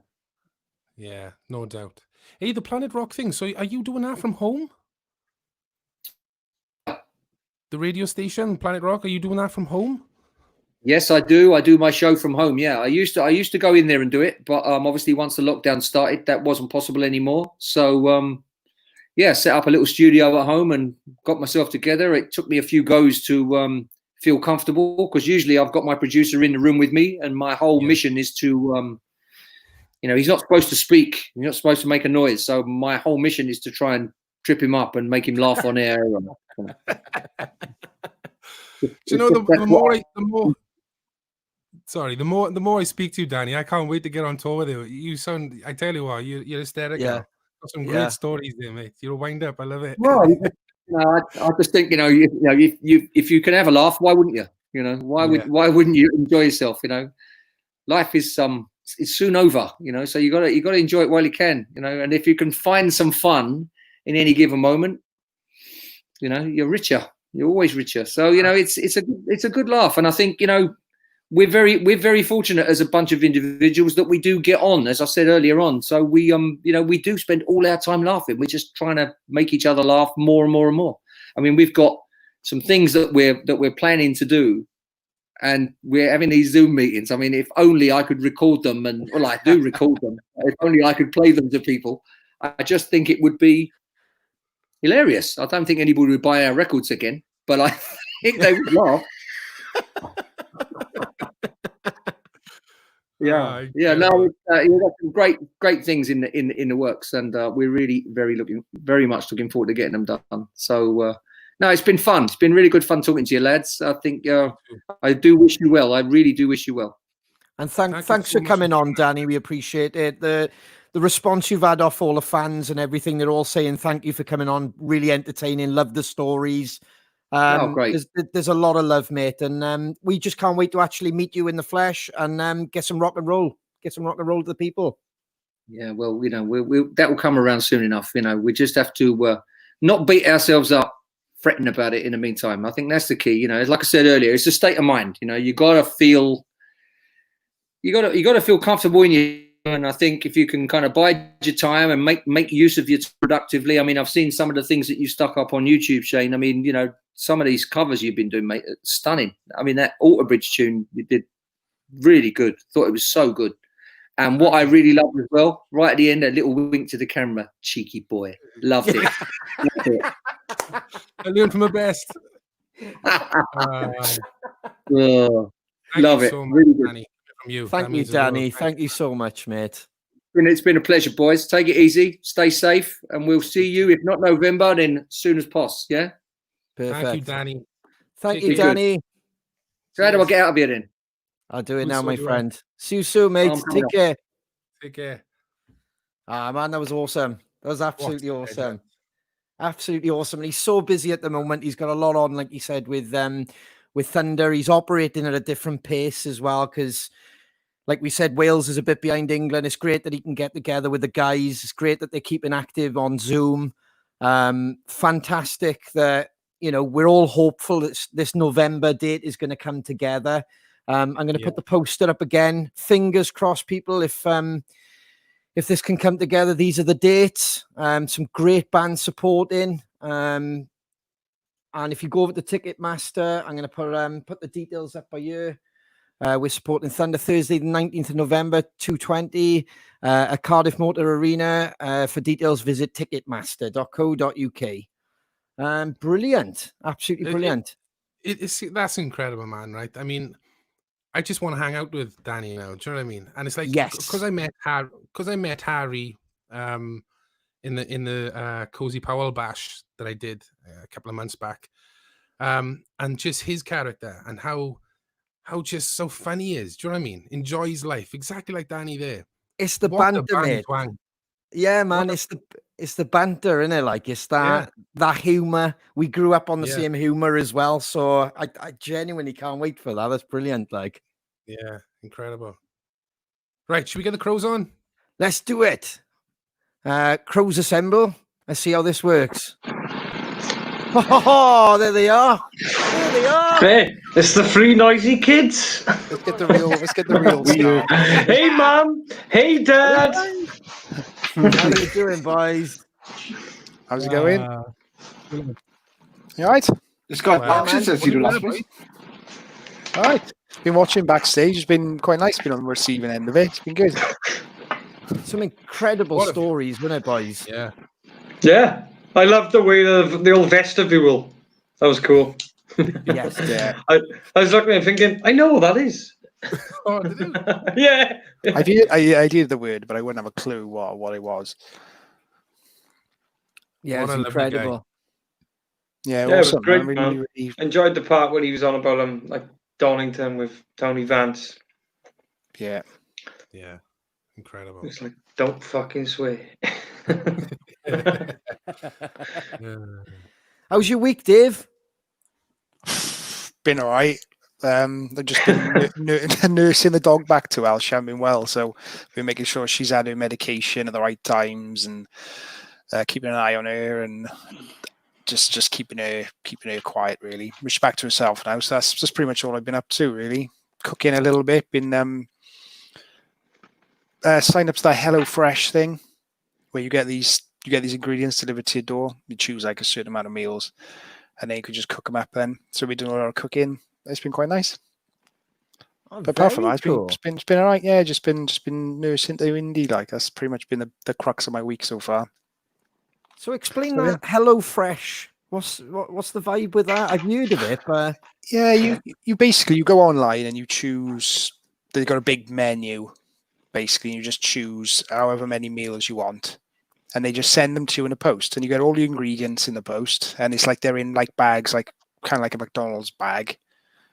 So you got all the ingredients in there. You got the recipe, which you can keep for afterwards, and you just literally it's got all the quantities are measured out, and you just chuck it on. It tells you how many calories are in there, what your macronutrients and stuff, cooking time, whether it's well balanced and all the rest of it. And they've had some absolutely incredible meals, and it's good because you've always got something different. So you look forward to like, oh, I've got something nice coming up this week now. So it's breathed a new breath of life into my eating because you get a little bit, same old thing, a bit of tuna pasta, whatever, But yeah, so I'm loving it. that Sounds great, cool. man. Yeah. It's and it's not any more expensive. We worked it out. We wouldn't have done it if it was just too expensive. But it's not any more expensive than if you bought the stuff from the supermarket. So yeah, it's pretty good.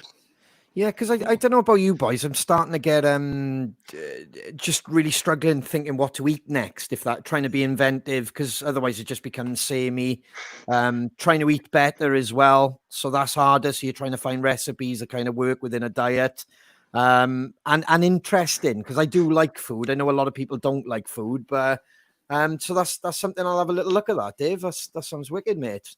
Just for inspiration as well, or to put it together quickly as well. Like, you know, that's Yeah, man. Even if you just do it for a week or something, you might be like, no, this isn't for me. Or you might be like, oh, cool. But yeah, it just keeps things like you've always got different meals. It's great. You haven't got to think about, I'm not sure what to make. It's just there all laid out for you. And it's still all really fresh and really healthy. So, slamming. Good plug there. Bit of a discount next time. Yeah, see if you can get indoors. Hello, fresh. I'd love to be indoors. What about you, Lloyd? Next week. We'll have a t-shirt. Yeah. I love it. I've actually pulled my back out this last week. I've hell of a year. No, the bottom part of my back. So it came on about last Thursday. I know it's just been, the lumbar region right at the bottom. Yeah, I got a weakness there anyway, but it's only like a sort of yesterday and today it started to ease up. But it's been painful, man. It's every now and again it gives way. Do you know what I mean? And so it's been a bit hard work, but other than that, I mean, I've been playing a lot of guitar on the weekend. Been working, trying to keep going. You know, it's been it's getting back to normal sort of feel for me now.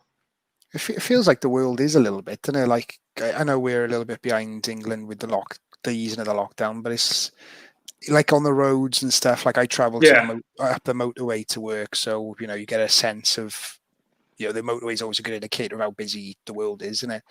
It's busying up now, and it feels a bit more like the end of my street is a bit busier, and yeah, it just feels like I've seen a lot of like groups of like, say, kids, teenagers sort of knocking about on a Friday night and stuff, and it just feels a little bit, but we still can't jam. It's really annoying.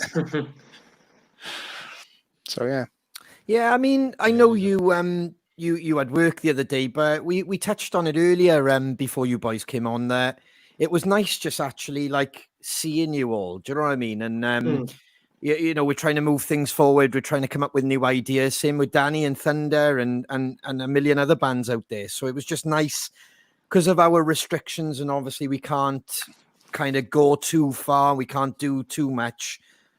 Just even getting together the other day and starting to build those foundations for the next chapter. Like, it was that's what I loved about this week. It was just kind of like, I don't know, just give me a spring. Like, it was like, and like what Dave just said then, man, it was almost a taste of normality, Dave. Oh no, sorry, you just said that, Lloyd. It just felt like a little bit more of normality of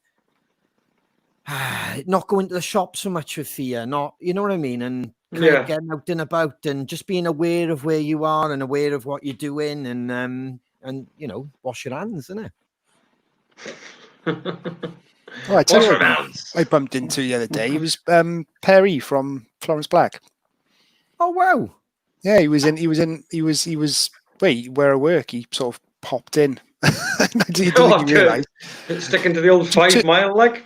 Just turned around. No, he was working. He was working there. He just turned around and he's standing there buying a couple of cans of beer. I was like, "All right, brother." I started chatting and talking about.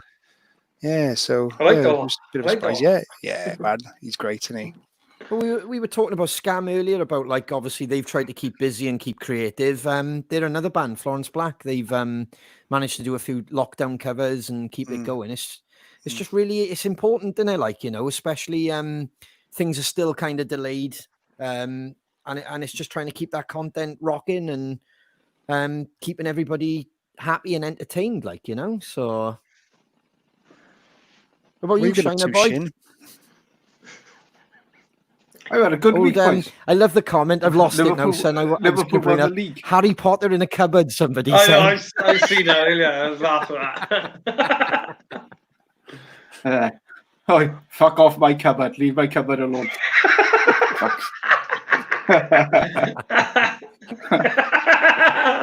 But yeah. Yeah, good week, Shane. Well, me and Shane have had a great week. Can you hear me now? We have, brother. Hear me? We have. Ah, Have we, let's man? elaborate, Shane. That's all we need this to is say. round two now, is it, boys? It's been the best week in 30 years. Bloody hell, Shane. Liverpool. I would a live mind for the last one. Look, I give you. We had him, but we had him. Yeah, that's all I heard on every group. I couldn't get away from Shane, and he knows it because he's in my head. But he knows it was honestly. But you had me belly laughing because I love the rivalry and the banter, and you get on my tits with that. But it was like, it was genuinely, I couldn't escape him the other night, boys, because obviously we've got our group. But everywhere he was popping up, and he's just it's like it's like 10 o'clock at night, isn't it? 10:30 at night. And Claire's going, why are you, like, it must have been hard for her because she's going, why are you pissing yourself? Like, I was literally laughing my head off. And I went, because I just can't get away from him. I'm half expecting a door to go. I know I don't even follow the football, but the thing that made me laugh was it was our TM. Oh, He yeah. even jumped on it, didn't he? Yeah. Yeah. Yeah, Well, you had it from all angles, but Yeah, but you I do ask for him, and I'll give you that. You do ask. I do. But that's what it comes to, Lloyd, because, like, if you're into footy or anybody's into footy, it comes hand in hand. So, you gotta, if you're gonna dish it out for so long, you've got to be able to take it. And it has been coming a long time. And like, obviously every year I've been there going, oh, he slipped again. And it's like Shane said the most valuable thing. No more. I can never utter those words. You have never won. No more. No more. You can never utter those words. You have never won a Premier League. I can never. So now I got to find some new ammo or some new banter, or I don't know. I'll come back. But anyway, moving on, innit? Hey, Shiner, before we do move on, I did your recommendation, son. I watched that Chicago Bulls. I was just talking to Shane about it now. Oh, yeah. The Last Dance, that's what it's called, isn't it? Yeah. Yeah, great record. Yeah. I'll have to finish that off, I think. I got an episode in, I'll have to carry on. Lloyd, have you seen that, yeah? No, I've tiny bit. Shiner's told me about it. I'm a massive bloody basketball fan anyway. Mate, but, I was just going to say it's right in your lane, son. It's when I was listening backstage, you were on about night gaze. It kind of put a smile on my face when my parents took me to LA when I was in 1998, and Wow. they bought me a pair of night gaze over there, and it just took me back. Do you know what I mean? Took me back. What was that? 1998, was it? Yeah. Wow. Yeah, that's kind of relevant towards the documentary and stuff for the timeline. What they Yeah, talk that- about. yeah. Because I can remember, like I had my Michael Jordan Bulls vest, and I remember they took me and I bought. It was a sports shop in Anaheim, right opposite our hotel, and I bought some hockey gloves, a hockey mask with a cage, and some Nike gaze, some daps. Yeah. But yeah, it really it jogged my memory. I thought, remember that? Isn't it funny how things like take you back? Yeah. Yeah, that's Yeah. what we were talking about. It was awesome. There was just so many little dots that once he'd say something, I'd be like, oh my god, I remember that. I remember when we were in school, or I remember when we were in college. Because it's the timeline on it's brilliant, man. It's really, really cool. Like, it's really cool. Oh, go on. The Last Dance. Right. Earlier on, we mentioned about an exclusive prize. A very, very exclusive prize to all the Crow family, everybody who's watching tonight. Do you want to talk about that prize, Shane? Can you carry on talking a minute, Ronnie? I just need to do something. I can. Well, shall I show a bit, or shall I not reveal a bit? Oh, please, show away, bud. Show What are you away. gonna reveal? Hang on, what are you showing? So, I was going to show the prize. Shall I show the All right. prize? Oh, yeah, if you want to. I think it was going to something else. Go on. Oh, there we go. Show it all. Then. Show it all. So the exclusive prize, Shane's about to do what's the next line? And the competition winner can win one of these. So it can either be this beautiful women's white vest, devil in my pocket, black, and then we've got a men's white and we've got a men's black. So basically, this is exclusive merch. It hasn't been sold right up until right now.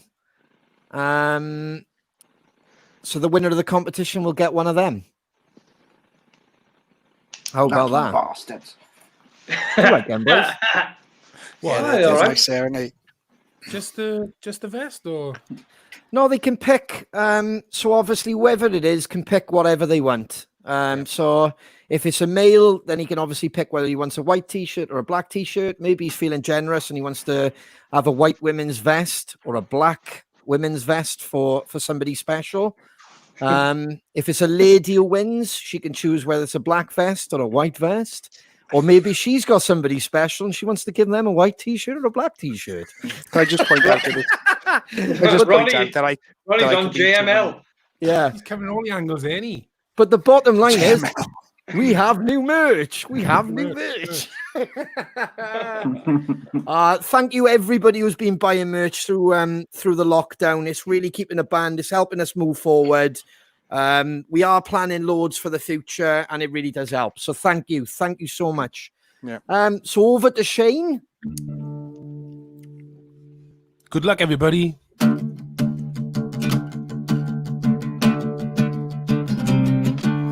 Tell me the lyric, give me the lyric.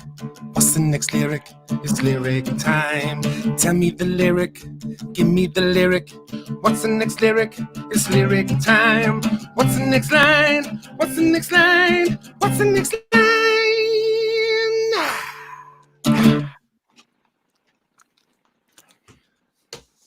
This week, the lyric is break me down. Oof. Break me down. What's the line that follows? Love it. You got a question, Lloyd? Yeah, man. So, everybody, this question is from Derek B. Croft. And it is... Hello, Derek. Hello, Derek. Even Derek. Evening, Derek. Has-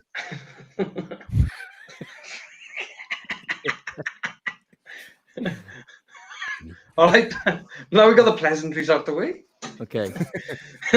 Has anyone a fear of flying? Over to you, Shane. Come on. It's not it's not the fear of flying, it's the fear of landing I got. It's done like I can't get my head around We've landed on your arse enough. how the hell. Yeah, I you know me, I won't really fucking ton of metal an airplane is. How can you stay up there? I can't work the physics out. It freaks me out, man.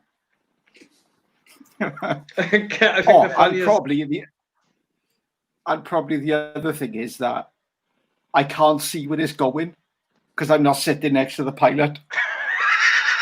that freaks me out as well.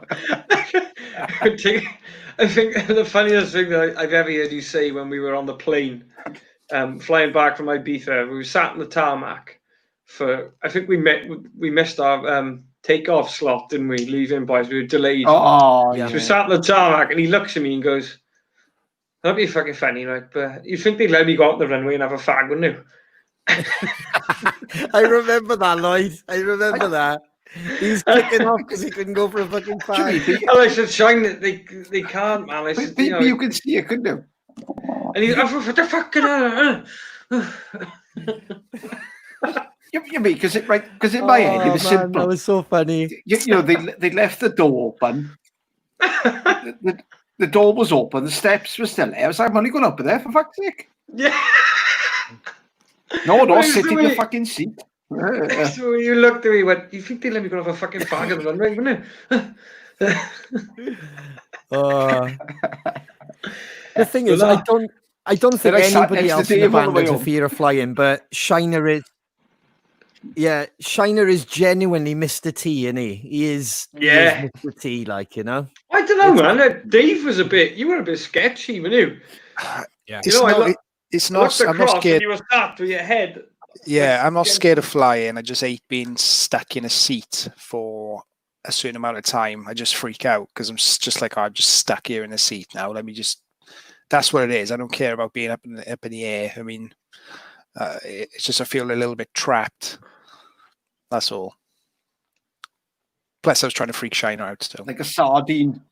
Yeah, like a fucking Well, sardine, Dave. 2 miles in the air, like. Yeah, a little bit. Like I remember my last long haul flight was about 12 hours, and I was freaking out because I was like, I'm stuck in this chair. I'm feeling claustrophobic. I had to go to the air stewardess, and she had to calm me down and give me a cup of tea, and because I was like, I'm freaking out. Sat next to a kid who just would not shut up. Dave, I've just thought of something to bring Jesus up again, right? What would Jesus do? Jesus could walk on water. Mm. He'd walk, but Yeah, I do the same. He can walk on water. He just walk. Yeah. Yeah. So I now I understand the Jesus thing, Dave. Exactly, bud. Exactly. I love that. It's done a 360. To bring it back to what would Jesus do? Weeks ago.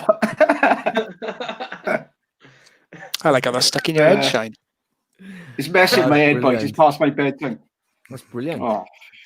Where was the last place we went, boys, in a plane? Was it Scotland when we done Scotland? Yes, man. Yeah. Inverness. Inverness. We did Monster Fest, yeah.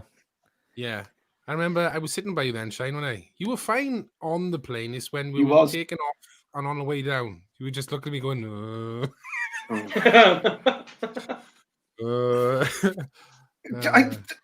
Yeah, see, Shine, you're saying this well past your bedtime. Everybody's saying that you're on form tonight. It's called fucking delirium's kicked in.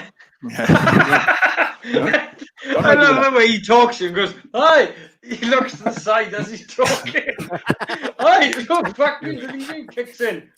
Everyone just talk to Shane and talk to Shane. I'm trying to work it out. It's this way. Hang on, go on, Shane. Look up, Lloyd. What were you saying, Shane? Oh, I don't know what the fuck's going on. we talk about aeroplanes and then we doing the fucking Queen video. I don't know what's going on.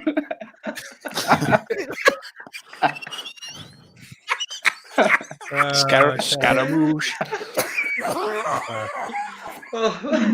Ronnie's gone. Right then, we've got a competition winner. Hang on, boys. We've got a winner. While Ronnie dies. I'm sorry, it's the fact that he said, I don't know what the fuck is going on. We've gone from aeroplanes to doing the Queen video. It's like, fucking hell. Oh, well done, Shine. Well done. Yeah.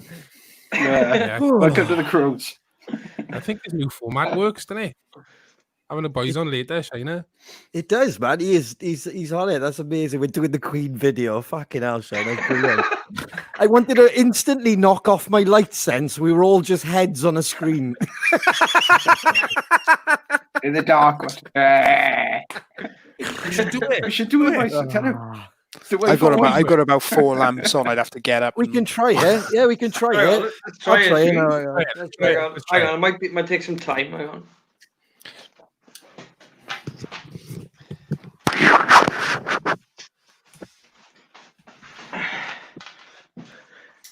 Oh, you've left me here with all the people. What's going on?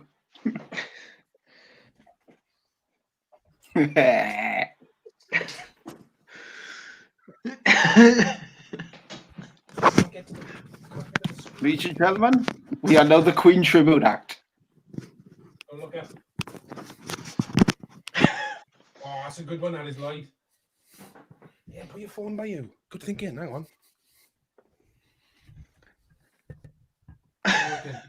Hey, Shane. Look what we started.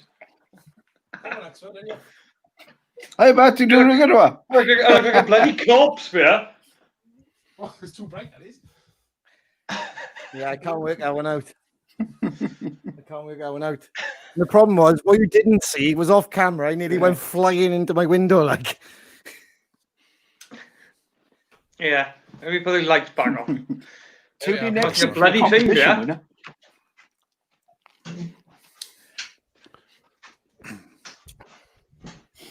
That's That's brilliant. worth a try, wasn't it? I'm ready to go. No, we won't be doing that again. No. Yeah, well, we give it a Okay, go, cool. don't we? Competition winner. We have a winner. The lyric was "Break Me Down." The liner follows: "Echoes of the past scream loud." That's from the song "Sin on Skin" by a band called Those Damn Crows. And the winner is. Just checking. Elizabeth Allen. Hey, well done. Hey! Well done, Elizabeth. Congratulations. You were the Well done. Send first us a person message. to have one of these. Yep. Send That's us a exclusive. message with which color and what garment and what size, and we'll get that out to you in the post. Awesome. Awesome. Tremendous. Brilliant. So we got a question, Lloyd? I do. I do. Not another aeroplane one.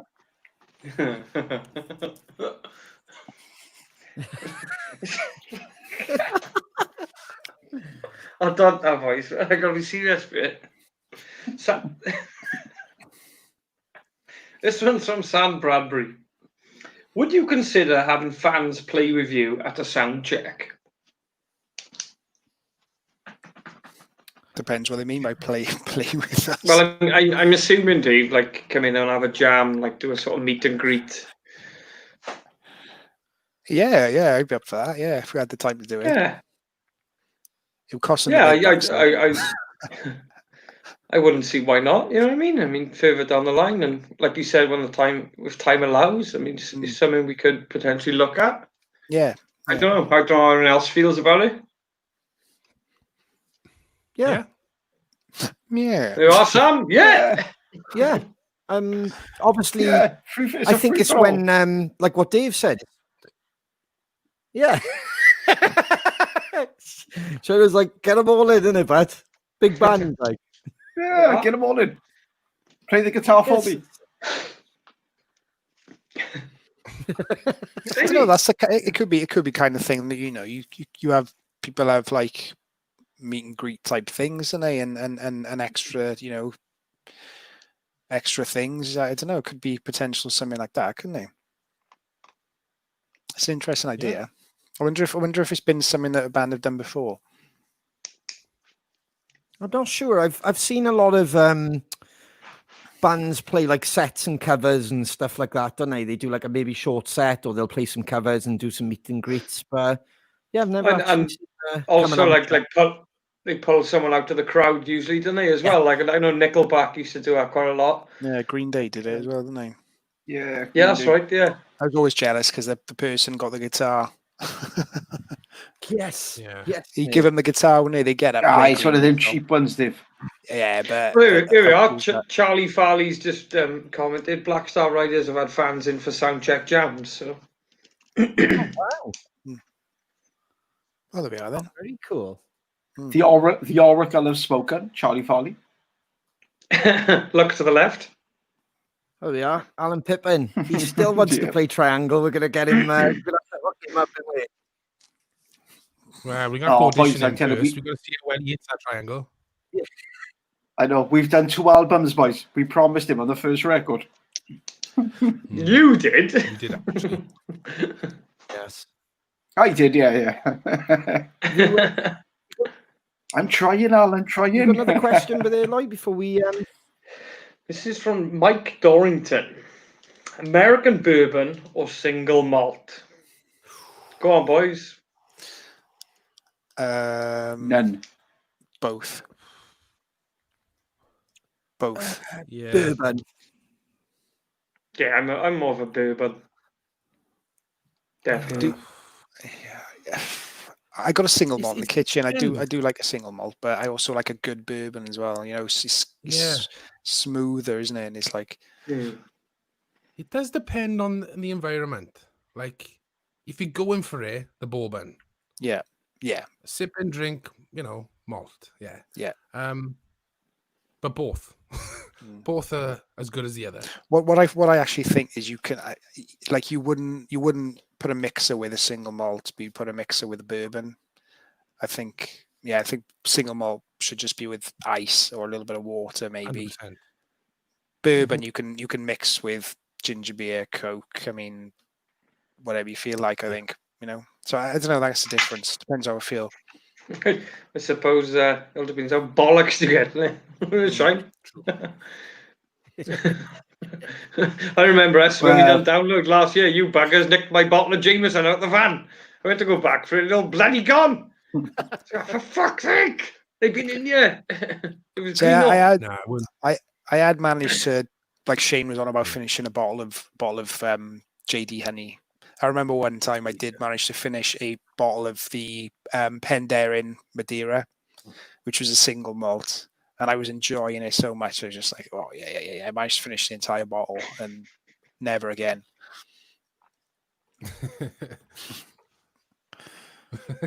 Yeah, whiskey. It was lovely. Beautiful. Right, let's do a passive forward. Is it? Do you want to explain? Do you want to explain what passive forward is? I shall. There it is. Passive forward. That's brilliant. I'll explain what it is. There it is. There it is. So, Crow Wheel. Again, this week's a member of the Crow family has basically sent money over to our account to have one of our pieces of merch. So again, it's just wonderful. Like, people keep doing this every week. So this isn't us giving it away. This is one of your fellow sort of Crow family giving this away for you.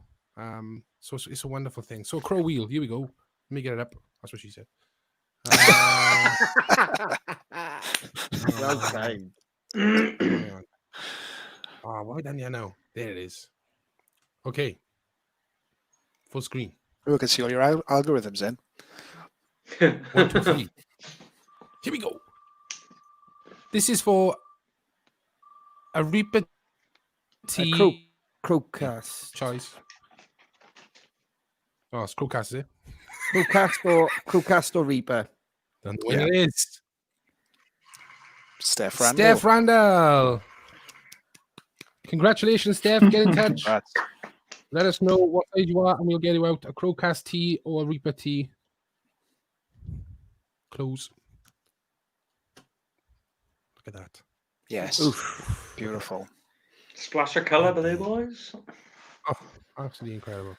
Oh, David. Yes. Right.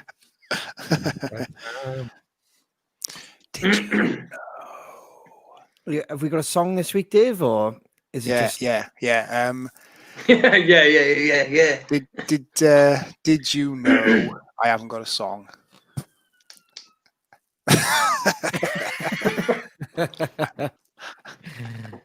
Did you know? Be banging, innit? Did you know David hasn't cut his hair or shaved his beard since lockdown began? Here we are. Is that it? No, I'm I joking. can tell, Dave. I can tell.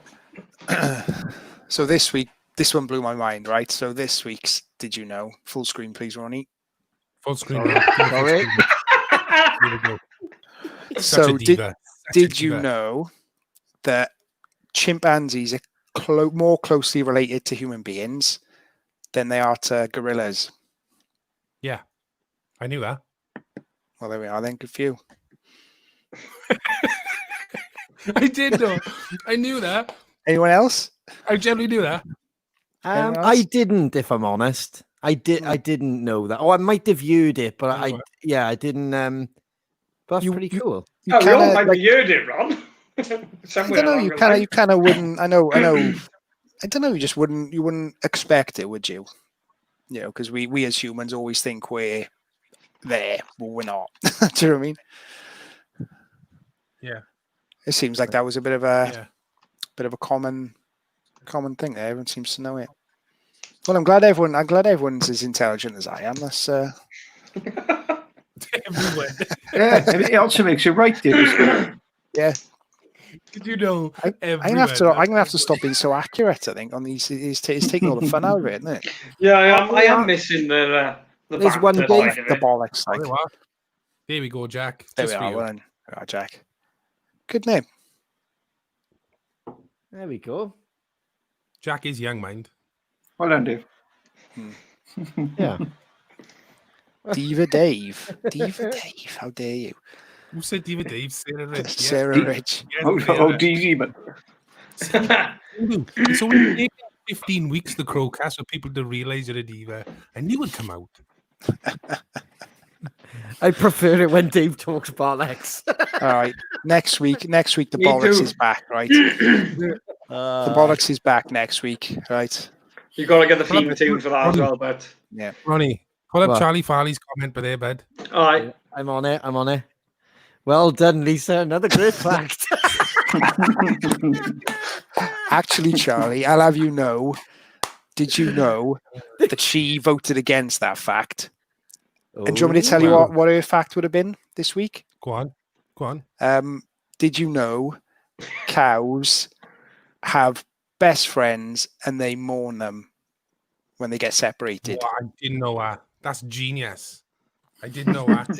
Dave, you keep digging, man. Keep digging. You've made it all better. Do you know what? win The this more you keep giving these awesome facts, which are your girlfriend's facts, I'm definitely gonna put her photo on that fucking chalkboard.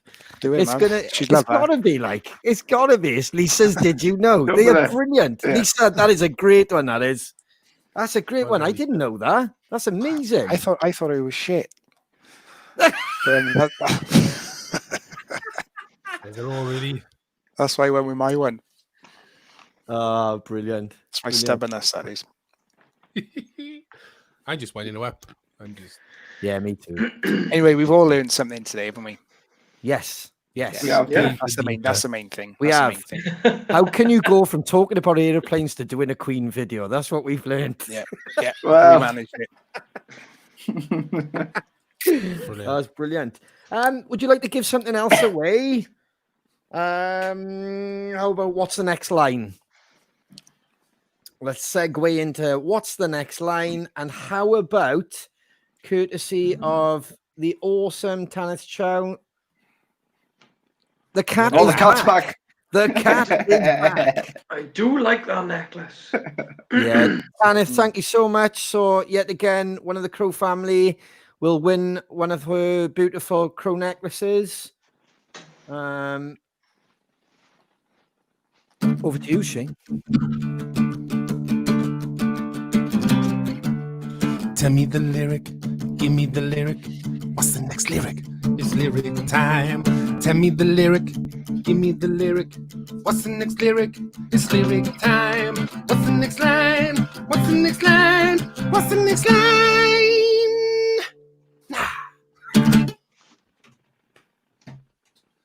And the lyric is, can't you see the life you've chosen? What's the lyric that follows? Can't you see the life you've chosen? Go. And time for another question. Ooh, love it. All right, this one's from Steve Parrish. Other than your own, what is your favourite album artwork? Who wants to start this one? Oh, bloody hell. I'll jump in because I Ducky. know he's going to say, yeah. Yeah, you know me, bro, because I keep saying the same story, man. It was a neighbor. I can't remember. Someone give me that record, and that was it. It was like as soon as I heard that, we were like 13, 14, and I just kept staring at that record with all the dogs throwing the shit, and there was just so much in it, a collage of artwork. That yeah, man, it just blew my mind. Like, so that's just something that'll always stick with me because it's the first record I've ever seen where I was like, "Wow, what is that?" Do you know what I mean? That moment, wow, what is that? it was almost like the Where's Wally effect, innit? Because every time you looked at it, you saw something different. Yes, yes, mate. Yes, and yeah. being a teenager, it was a little bit, naughty. Yeah. It was all the, well, what's this? And then you put it on, and it just kind of everything kind of was right for that for our that point in time, like, so it's perfect. Oh fuck, the hour's up. Yeah, no, he's back. He's back. Lloyd. Yeah, for me, I think the one that sticks to my mind mostly is Aerosmith Pump, man.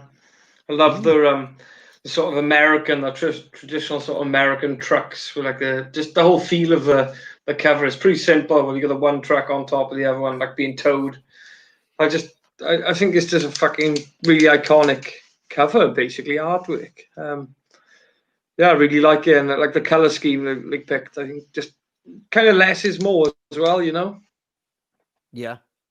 That's definitely one for me. Christ, there's two shiners. What about you, Shine? I'm still thinking about that one. You got one? Shiner, do you want me to read the question to you again, buddy? Yeah, I missed all that. Right. Other than your own, what is your favorite album artwork?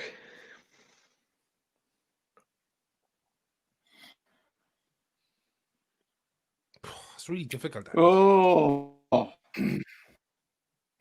Yeah. I don't know. First one I popped into my head is Rage Against the Machine, with the burning monkey. Yeah, that's cool. Yeah, Shine. I really some Beatles, but that was the first one. Cool. That's cool. I've been procrastinating because I really can't think of one. But when I suppose. Go on. One this kind of jumps to mind was in Neutro. The reason being is I think didn't Kurt Cobain create that himself? I think as well. Which to me I think he did, yeah, and I think it epitomizes that album, because it was there on their own terms, wasn't it? Completely in the face of major record labels and being the biggest band in the world. I think they went in and did that album on their own terms, and I think if I'm remembering correctly, he did create the album cover and the artwork on the back. So I think because they also even the recording of In Utero, they paid out their own pocket, didn't they? Yeah, but Steve Albini took it to the told label, the record to release it. Yeah, so I think I don't know. I think I'm not going on what's the prettiest picture or what sort of thing, but I think the one that means something to me. Do you know what I mean? Yeah. So I don't know. It's a tricky one for me. I suppose the iconic one is like Pink Floyd, isn't it? Yeah, man. Yeah. Dark Side of the Moon, and it was kind of inspirational with ours. It kind of symbolizes, when you see it, you know what it is, as opposed to meaning anything. It's just a symbol, isn't it? I don't know. It's a real tricky one. For me, it was always about the contents inside the record, as opposed to. But I get, after being in a band now, I get the whole. It's got to stand out. I get the whole why would people pick it up? If you haven't heard of the band before. But as a kid, it was always about, I don't know, the music first, I guess. Yeah. Metallica Black Album. yeah. I thought of that too. Yeah. Well, the Beatles did it with Floyd, the White Album. Yeah. I remember the Beatles records, boys. Like, I think when you used to come over the house. Yeah, man. You remember, because I used to have the vinyls, didn't I? When we were kids, and even the one where they're in the I can't think of it now. I've had a mind blank, but where they're in the housing estate, or it's like they're looking down off the. Yeah. You know what I mean? Yeah, they're looking. They're please please me album. Yeah, I think it was. Yeah. Where they're looking down, towards the camera. Yeah. Yeah, and do you remember across the road there was we used to call them the American kids, the boys who used to live across the road, or they used to be called the American kids or something. I can't remember that. I can't think of their names, but they had posters because it was like different ages and they were a bit older, or the oldest brother was a bit older. I remember seeing Eddie, but I never knew it was Eddie at that time. They always used to have like Iron Maiden posters everywhere. And I used to think it was like a fucking horror house. Like, do you know what I mean? Because it was just Iron Maiden everywhere. I never really knew it was a band because that would have been like, 89, 90 or around that era.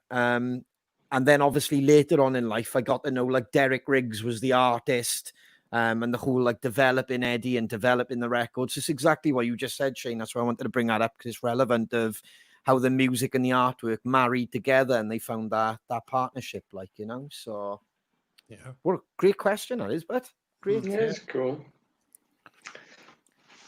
So We got a winner for the Yes. Guess the next we line. have. In dinner. I've just checked with the adjudicator backstage and with my fellow Crow members here, and it looks like the winner is. Oh no, sorry, hang on. I get carried away. The lyric was, you see the life you've chosen. It's not you, it's the world that's broken. That's from a song called Be You by Those Damn Crows. And the winner is Jack Charles. Hey, well done, Jack. Run, Jack. I'm glad you Well went done, that, but Jack. that's awesome. hey. The cat. There we go. Get in touch, Jack. So we've got your details and we can let Tanith know. That's amazing. Thank you very much. Thank you, Tanith. Well done, Jack. Well, bad. Awesome. Tidy. Tidy. Got another question, Lloyd? Yeah, man. Right, this one's from Derek Beecroft again. Could Ronnie explain how his drawings made the sleeve of Murder and Motive? Has he had any other artwork published? Yeah. We kind of touched on this yesterday. Me and Shane were having a chat with a mate. And I didn't realize my squiggles made, we were talking about this. My squiggles made like our CD when we were 16, wasn't it? It wasn't great. They weren't like superstar drawings or anything, but I'm not far from an artist. It was just cool at the time. We were putting it together. We were kind of putting it together late, weren't we, Shane, of sending like stuff back and forth. Nipper had done the front cover. Shane had the idea of the crow coming out the gramophone with all the crows and everything like that. And then the inside, we wanted to kind of tip off like all the old school bands, like the grunge bands and stuff. So it was very kind of slapped together arty. So it was like lyrics with photos of amps. And so it wasn't really much drawing. It was more lyrics, just rough hand lyrics kind of put together in Photoshop and stuff. So it wasn't a great lot of drawing. And then, that was the original. I'm kind of going to the original release then. But then the one with Uric was just it was a t-shirt design, wasn't it, boys? It was just. That's right, yeah. Something we had on the back burner that you'd done for us, isn't it? Yeah, it was something cool. I think Dave and Lloyd loved it because it was kind of, it ended up the being Roses vibe, wasn't it? Yeah, it ended up being the red and yellow t-shirt. Yet again, more graphical based than drawn. And I think the Digby and a couple of people from the label kind of said, have I got anything going? And I sent that over and it wasn't even finished and it was on the record, wasn't it? It was bum, bum, bum, and it was done. Like, so simple as that. Yeah, happy accident. But yeah, so yeah. Yeah. But Shane did take me down memory lane and show me some 17, 16-year-old stuff yesterday, which was great. It was great. Proper happy, like. Oh, yeah. That's where we were going with that then. Yeah, basically, we were chatting on a bit of a Zoom Skype thing, and we were talking about how the band is, where we're going and stuff, and then we were talking about what we did as kids in a band, and I don't know if you heard it, boys, but the Rockfield letter we wrote the Kingsley. Well, Ronnie wrote the Kings Well, I've got it by you on my memo board. It was 1999. I'll get it now. It was incredible. When Shane showed me that, I was like, oh my God, like, you'll remember this, Shane. So this is, yeah. look at that. I've kept it all these years, 1999, and it reads as follows. Dear Mr. Haxford, please, because we sent him a CD, we wanted to do an album there. It was like a little, what was it, like a 5-song demo, was it? Yeah. I can't remember what the thing was. But we said, please find and close the CD that we sent him. At this moment in time, we're not taking on any new acts, but wish you all for the future and keep up the good work. Regards, Kingsley Ward. 4th of the 8th, 99. Rockfield Studios. It's cool, eh? Which I love that, because when he pulled that out yesterday, which I had no idea that he's got that, it proper brought it home where we are now. And obviously when we were doing like some of the recordings and Kingsley came in and started telling us the stories, not at one point did I say, oh, I wrote to you when we were younger and because and I didn't know Shane had that letter. That would have been great, Shane, to show him that when we were there, so. And then there's this. Our first, when we were kids, we had a band called Shirker, and this was kind of like our emblem. It's like a combination of like Nirvana. That's what Wild Shane said yesterday. Yeah. Exactly. Yeah. Exactly. You're telling the boys it's like listening to Load Scanner. Oh, it was magical. That was. It was really magical. That's class, man. It's class. It's great you still got that letter. Yeah. Yeah, it's amazing how I've kept it. It's like it's insane. Did you come across that like on accident?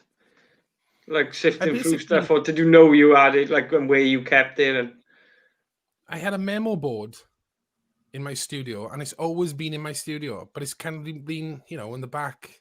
Right. So it wasn't necessarily on display, like. No, it wasn't on the wall, but it was in my studio on the floor, like all those years. But it's mad. Yeah. Anyway, rock my world. Brought it all back.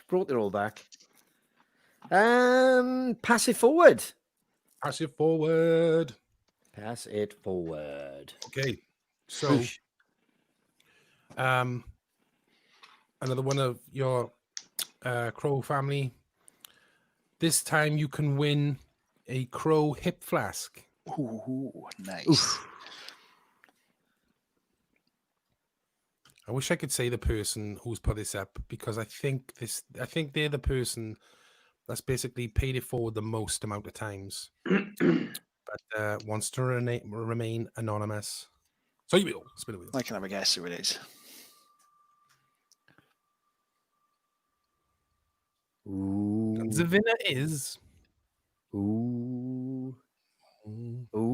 David Winchurch. Craig Norton. Hey, well, Congratulations, Craig.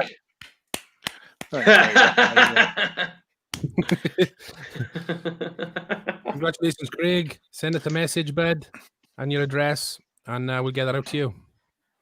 Interesting fact, Craig actually had a band called Norton back in the 90s. Do go on the motorbikes, but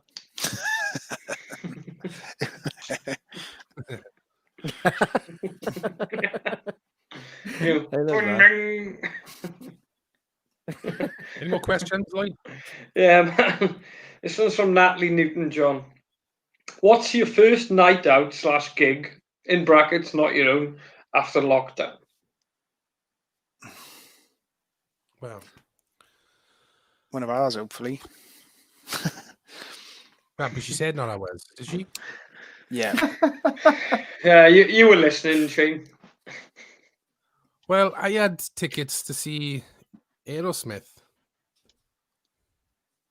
So I'm praying that's back on. They've booked it for next year, haven't they? They've rescheduled for next year. Ah, brilliant. Thank God for that. Brilliant. That'd be a show now, wouldn't it? Yeah, Aerosmith for me. I was supposed to have gone and see Avril Lavigne, so it'd probably be that. No, I don't know about a gig. I just want to go, like me and Lisa have been saying, we just want to just jump on the train and go to Cardiff and just have a few craft beers and just like we do sometimes, you know. I miss that. You know, nothing major. Not even a gig, you know, Do you know what I'm really looking forward to, boys? Going to the cinema on a Friday or Saturday night and having a bloody hot dog or nachos with my missus and just watching a film. What on the cinemas are going to be opening soon? Or I don't know, Dave. I think, don't know. yeah, I think they are. Yeah, I don't know what's Well, happening. for me, Nick. I read that. Go on, Shine. I didn't see it, but the rate this is going, boys. Christmas.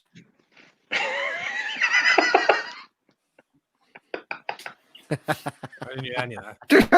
Well, the rate is going to be fucking Christmas. I want him to say that again, but I caught the end of it. You know, my clear. Yeah. Yeah. Oh, the rate this is going Christmas. No, it's not as funny the second time.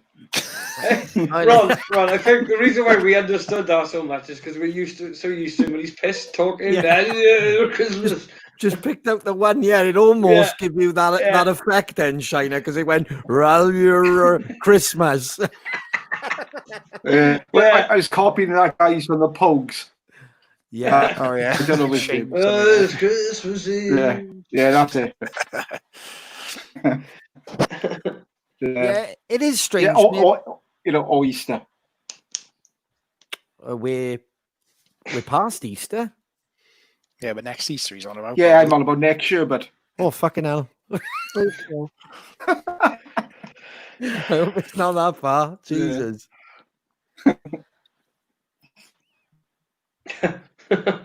You should. Is it me or? Yeah, go on. Yeah, I'm not really sure. It's the thing is, I've been doing so much drinking in lockdown. It'd just be nice to go and do something else. I haven't kind of worked that out yet, or maybe maybe go and watch a live band. Or like you said, the cinema. But for me, maybe like when Shane said about about Aerosmith or something like that. Just go to a few venues. Maybe like pop down to Hobos or go into Cardiff, like Dave said. Maybe have a night out there. Just watch some music. It seems so long now. I know it sounds mad. I don't know what I would want to do. It's kind of confusing, isn't it? It's almost like there's just so much activities. You know what I mean? When you're in that, there's just so many activities to do. I would like to kind of, obviously I want to get back out and work and get on the road with you boys. But even like a little breakaway, I don't know. I just I haven't really got my head around it because it just seems like there's other steps first, if that makes sense. So, but I think the freedom to do whatever you want, I suppose. Yeah, just simple things, isn't it? It is, man. I mean, it's just. I think just having everything sort of running up and running as close to as normal as we're going to get it is what everybody's striving for. And I think, it's just going to take time, unfortunately, but, we'll get it. Yeah. We'll get man. it. So, do you want another questions, here, boys? Yeah, go on then. Aye. So, I quite like this one. This is quite a good one, I think. Yvonne Collins. Do you ever wonder what it would have been like to have an album that charted in the happy days of the 70s without the rip-off that is streaming? A band of your caliber would surely have been buying Rolls Royces and trout farms by now. Trout farms. I love that. That's Yeah, when you know you made a trout farm.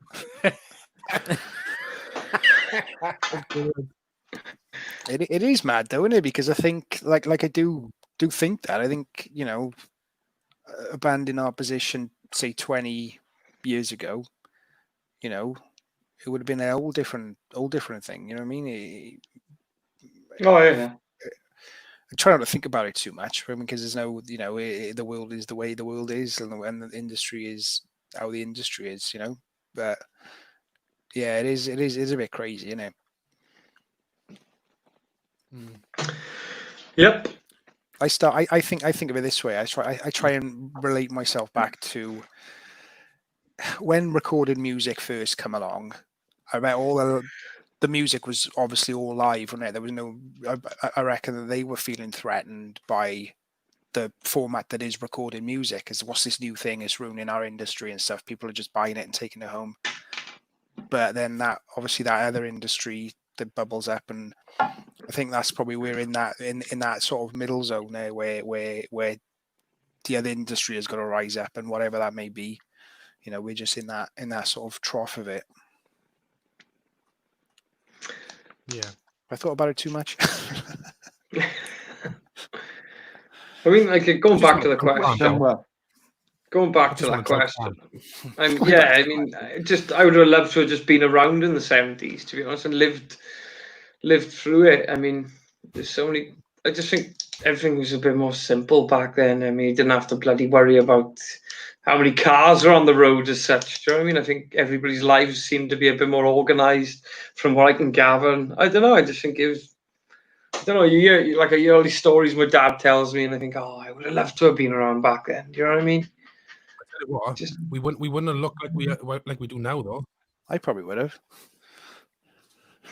Wouldn't have. And I set the flares on you, Dave. Yeah. Platform shoes. Some clogs. Clogs. Yeah, that's the ones. Oh, yeah. Clogs. Yeah. clogs, I. Lycra. I've got Tom Moore's just wrote on YouTube, boys. What's your favourite beer? Oof, I like. I'm quite partial to a nice pint of Butty Bach.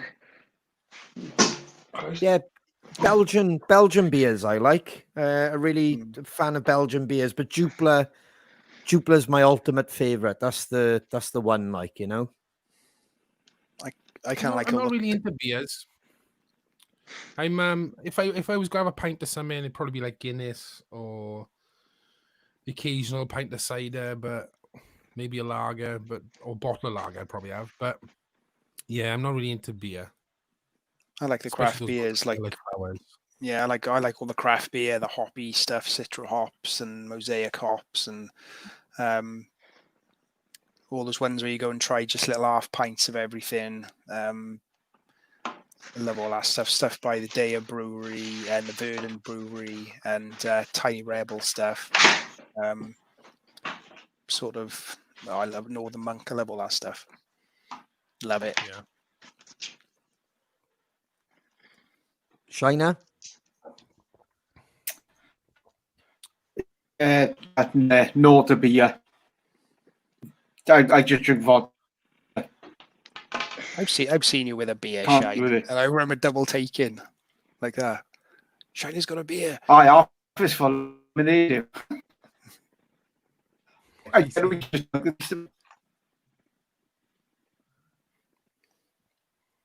I swear it's like Shiner's computer knows he shouldn't be on at this time. It was like, shut it down.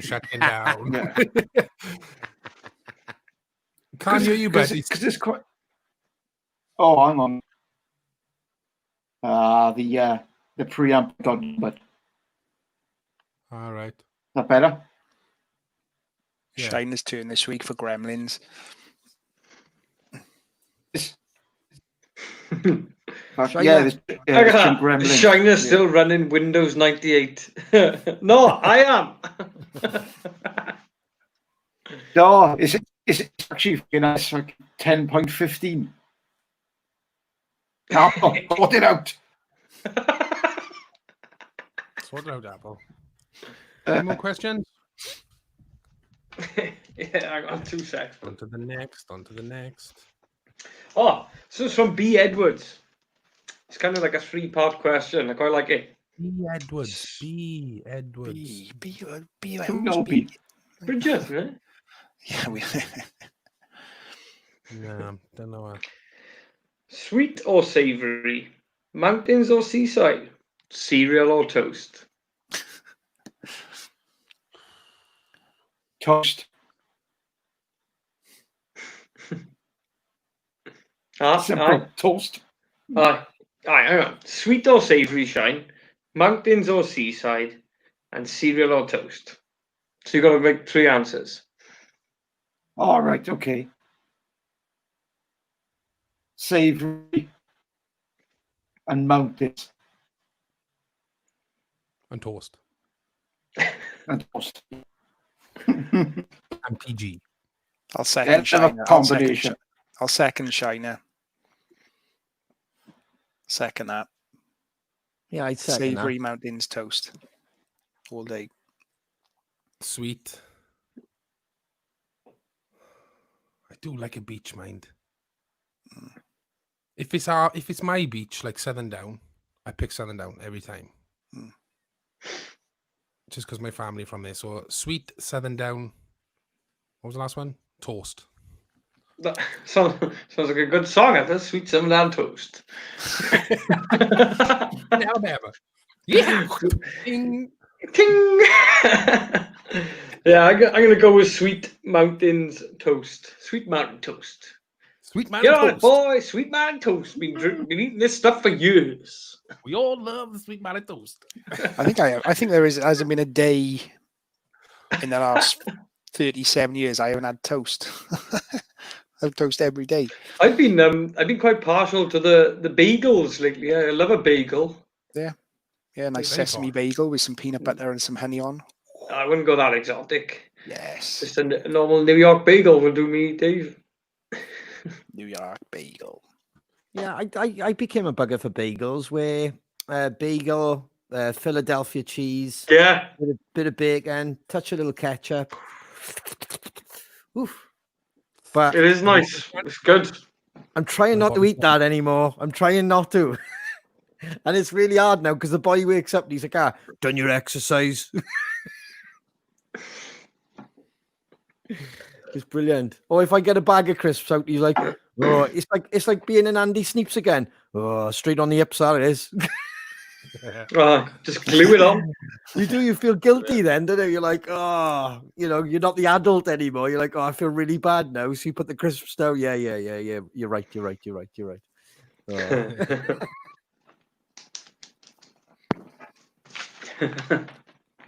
Any more, bud? Yeah.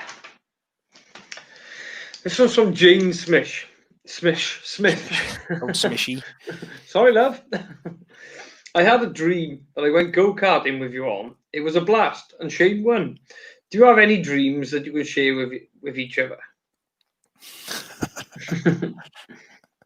Go on, Dave. I had a dream last night that Doris, my rabbit, went missing, and she ended up going a few doors down, and she was hanging out with a rabbit, with a cat, a few doors down, which is completely weird. But it was a dream I had last night. So strange. Always animals in my dreams, isn't it? Yeah. Yeah. I've been dreaming, boys, about my new Scott Dixon guitar case. I have, and I still haven't arrived yet. Is that a hint? No. It was last Friday night. I had a dream about it. And it's only a chunk of metal, like. Yeah. Was it like, were you like picking your guitar out of it and like? No, I was just looking. I was sat at the end of my parents' staircase, just looking at it, going, "Oh, that's nice." What a dream! What a dream! That's it. Pretty boring, really, isn't it? I was going to say I don't feel so bad for my dream about my rabbit now. Anyone else? Yeah, No I don't have dreams, but I do often think about Dave's shot in the mountain. Do you explain? My God. That's the beauty of dreams, isn't it? Anything can happen. Anything can happen. There's no laws of physics, no, real world, is it? It's just like anything can happen. And turns out sharks can go up mountains. Yeah. Okay. That's what Jesus would have done. Exactly. I'm going to take that up with him. Oh, I love it. I love it. Should we try something different tonight, boys? Yeah. Go on, We then. can actually try exiting as a 5 rather than a shiner going. But Wow. before we do that, thank you to everybody already has already started buying. These have become available. Yes. White Devil women's vest, Black Devil women's vest, white men's t-shirt, black men's t-shirt. Thank you very, very much for those who have already been buying it during the show. We've obviously got CrowCast t-shirts, we've got Reaper t-shirts. Your support has been absolutely incredible. And for those who are not watching on YouTube, if you can subscribe, you can get notifications, like us on Facebook, subscribe. Oh, good boys. I was expecting peeking then. Well done, Ray. They're like, bugger, I just remembered. But before we say ta boys, what if we do this? What if we do this, Shiner Boy? On. I bet it won't work now. Show me the thing I love most. Blood, lighter, shiner. There it fucking. It's still there. It's still there. Sorry, Shine. I will get that graphic sorted. I promise you. No, he won't. He won't do that, Shane. He won't do it. No, I know. I will. I promise you. I promise you. So give us a one-liner, Shiner, then. Right, I don't know what we'll do, boys. Rather than a one-liner, we'd go, what have we learned from today's show? We've learned people should learn to water and don't fly in airplanes. Let's get out of here. Brilliant. On that note, thank you, boys, and see you all next week. Thank you, everybody in the Crow family. Thank you for buying the merch. Massive thanks to Danny for coming on from Thunder. See you next week. Cheers, Take care, everybody. everybody. Stay Take care. safe. See you.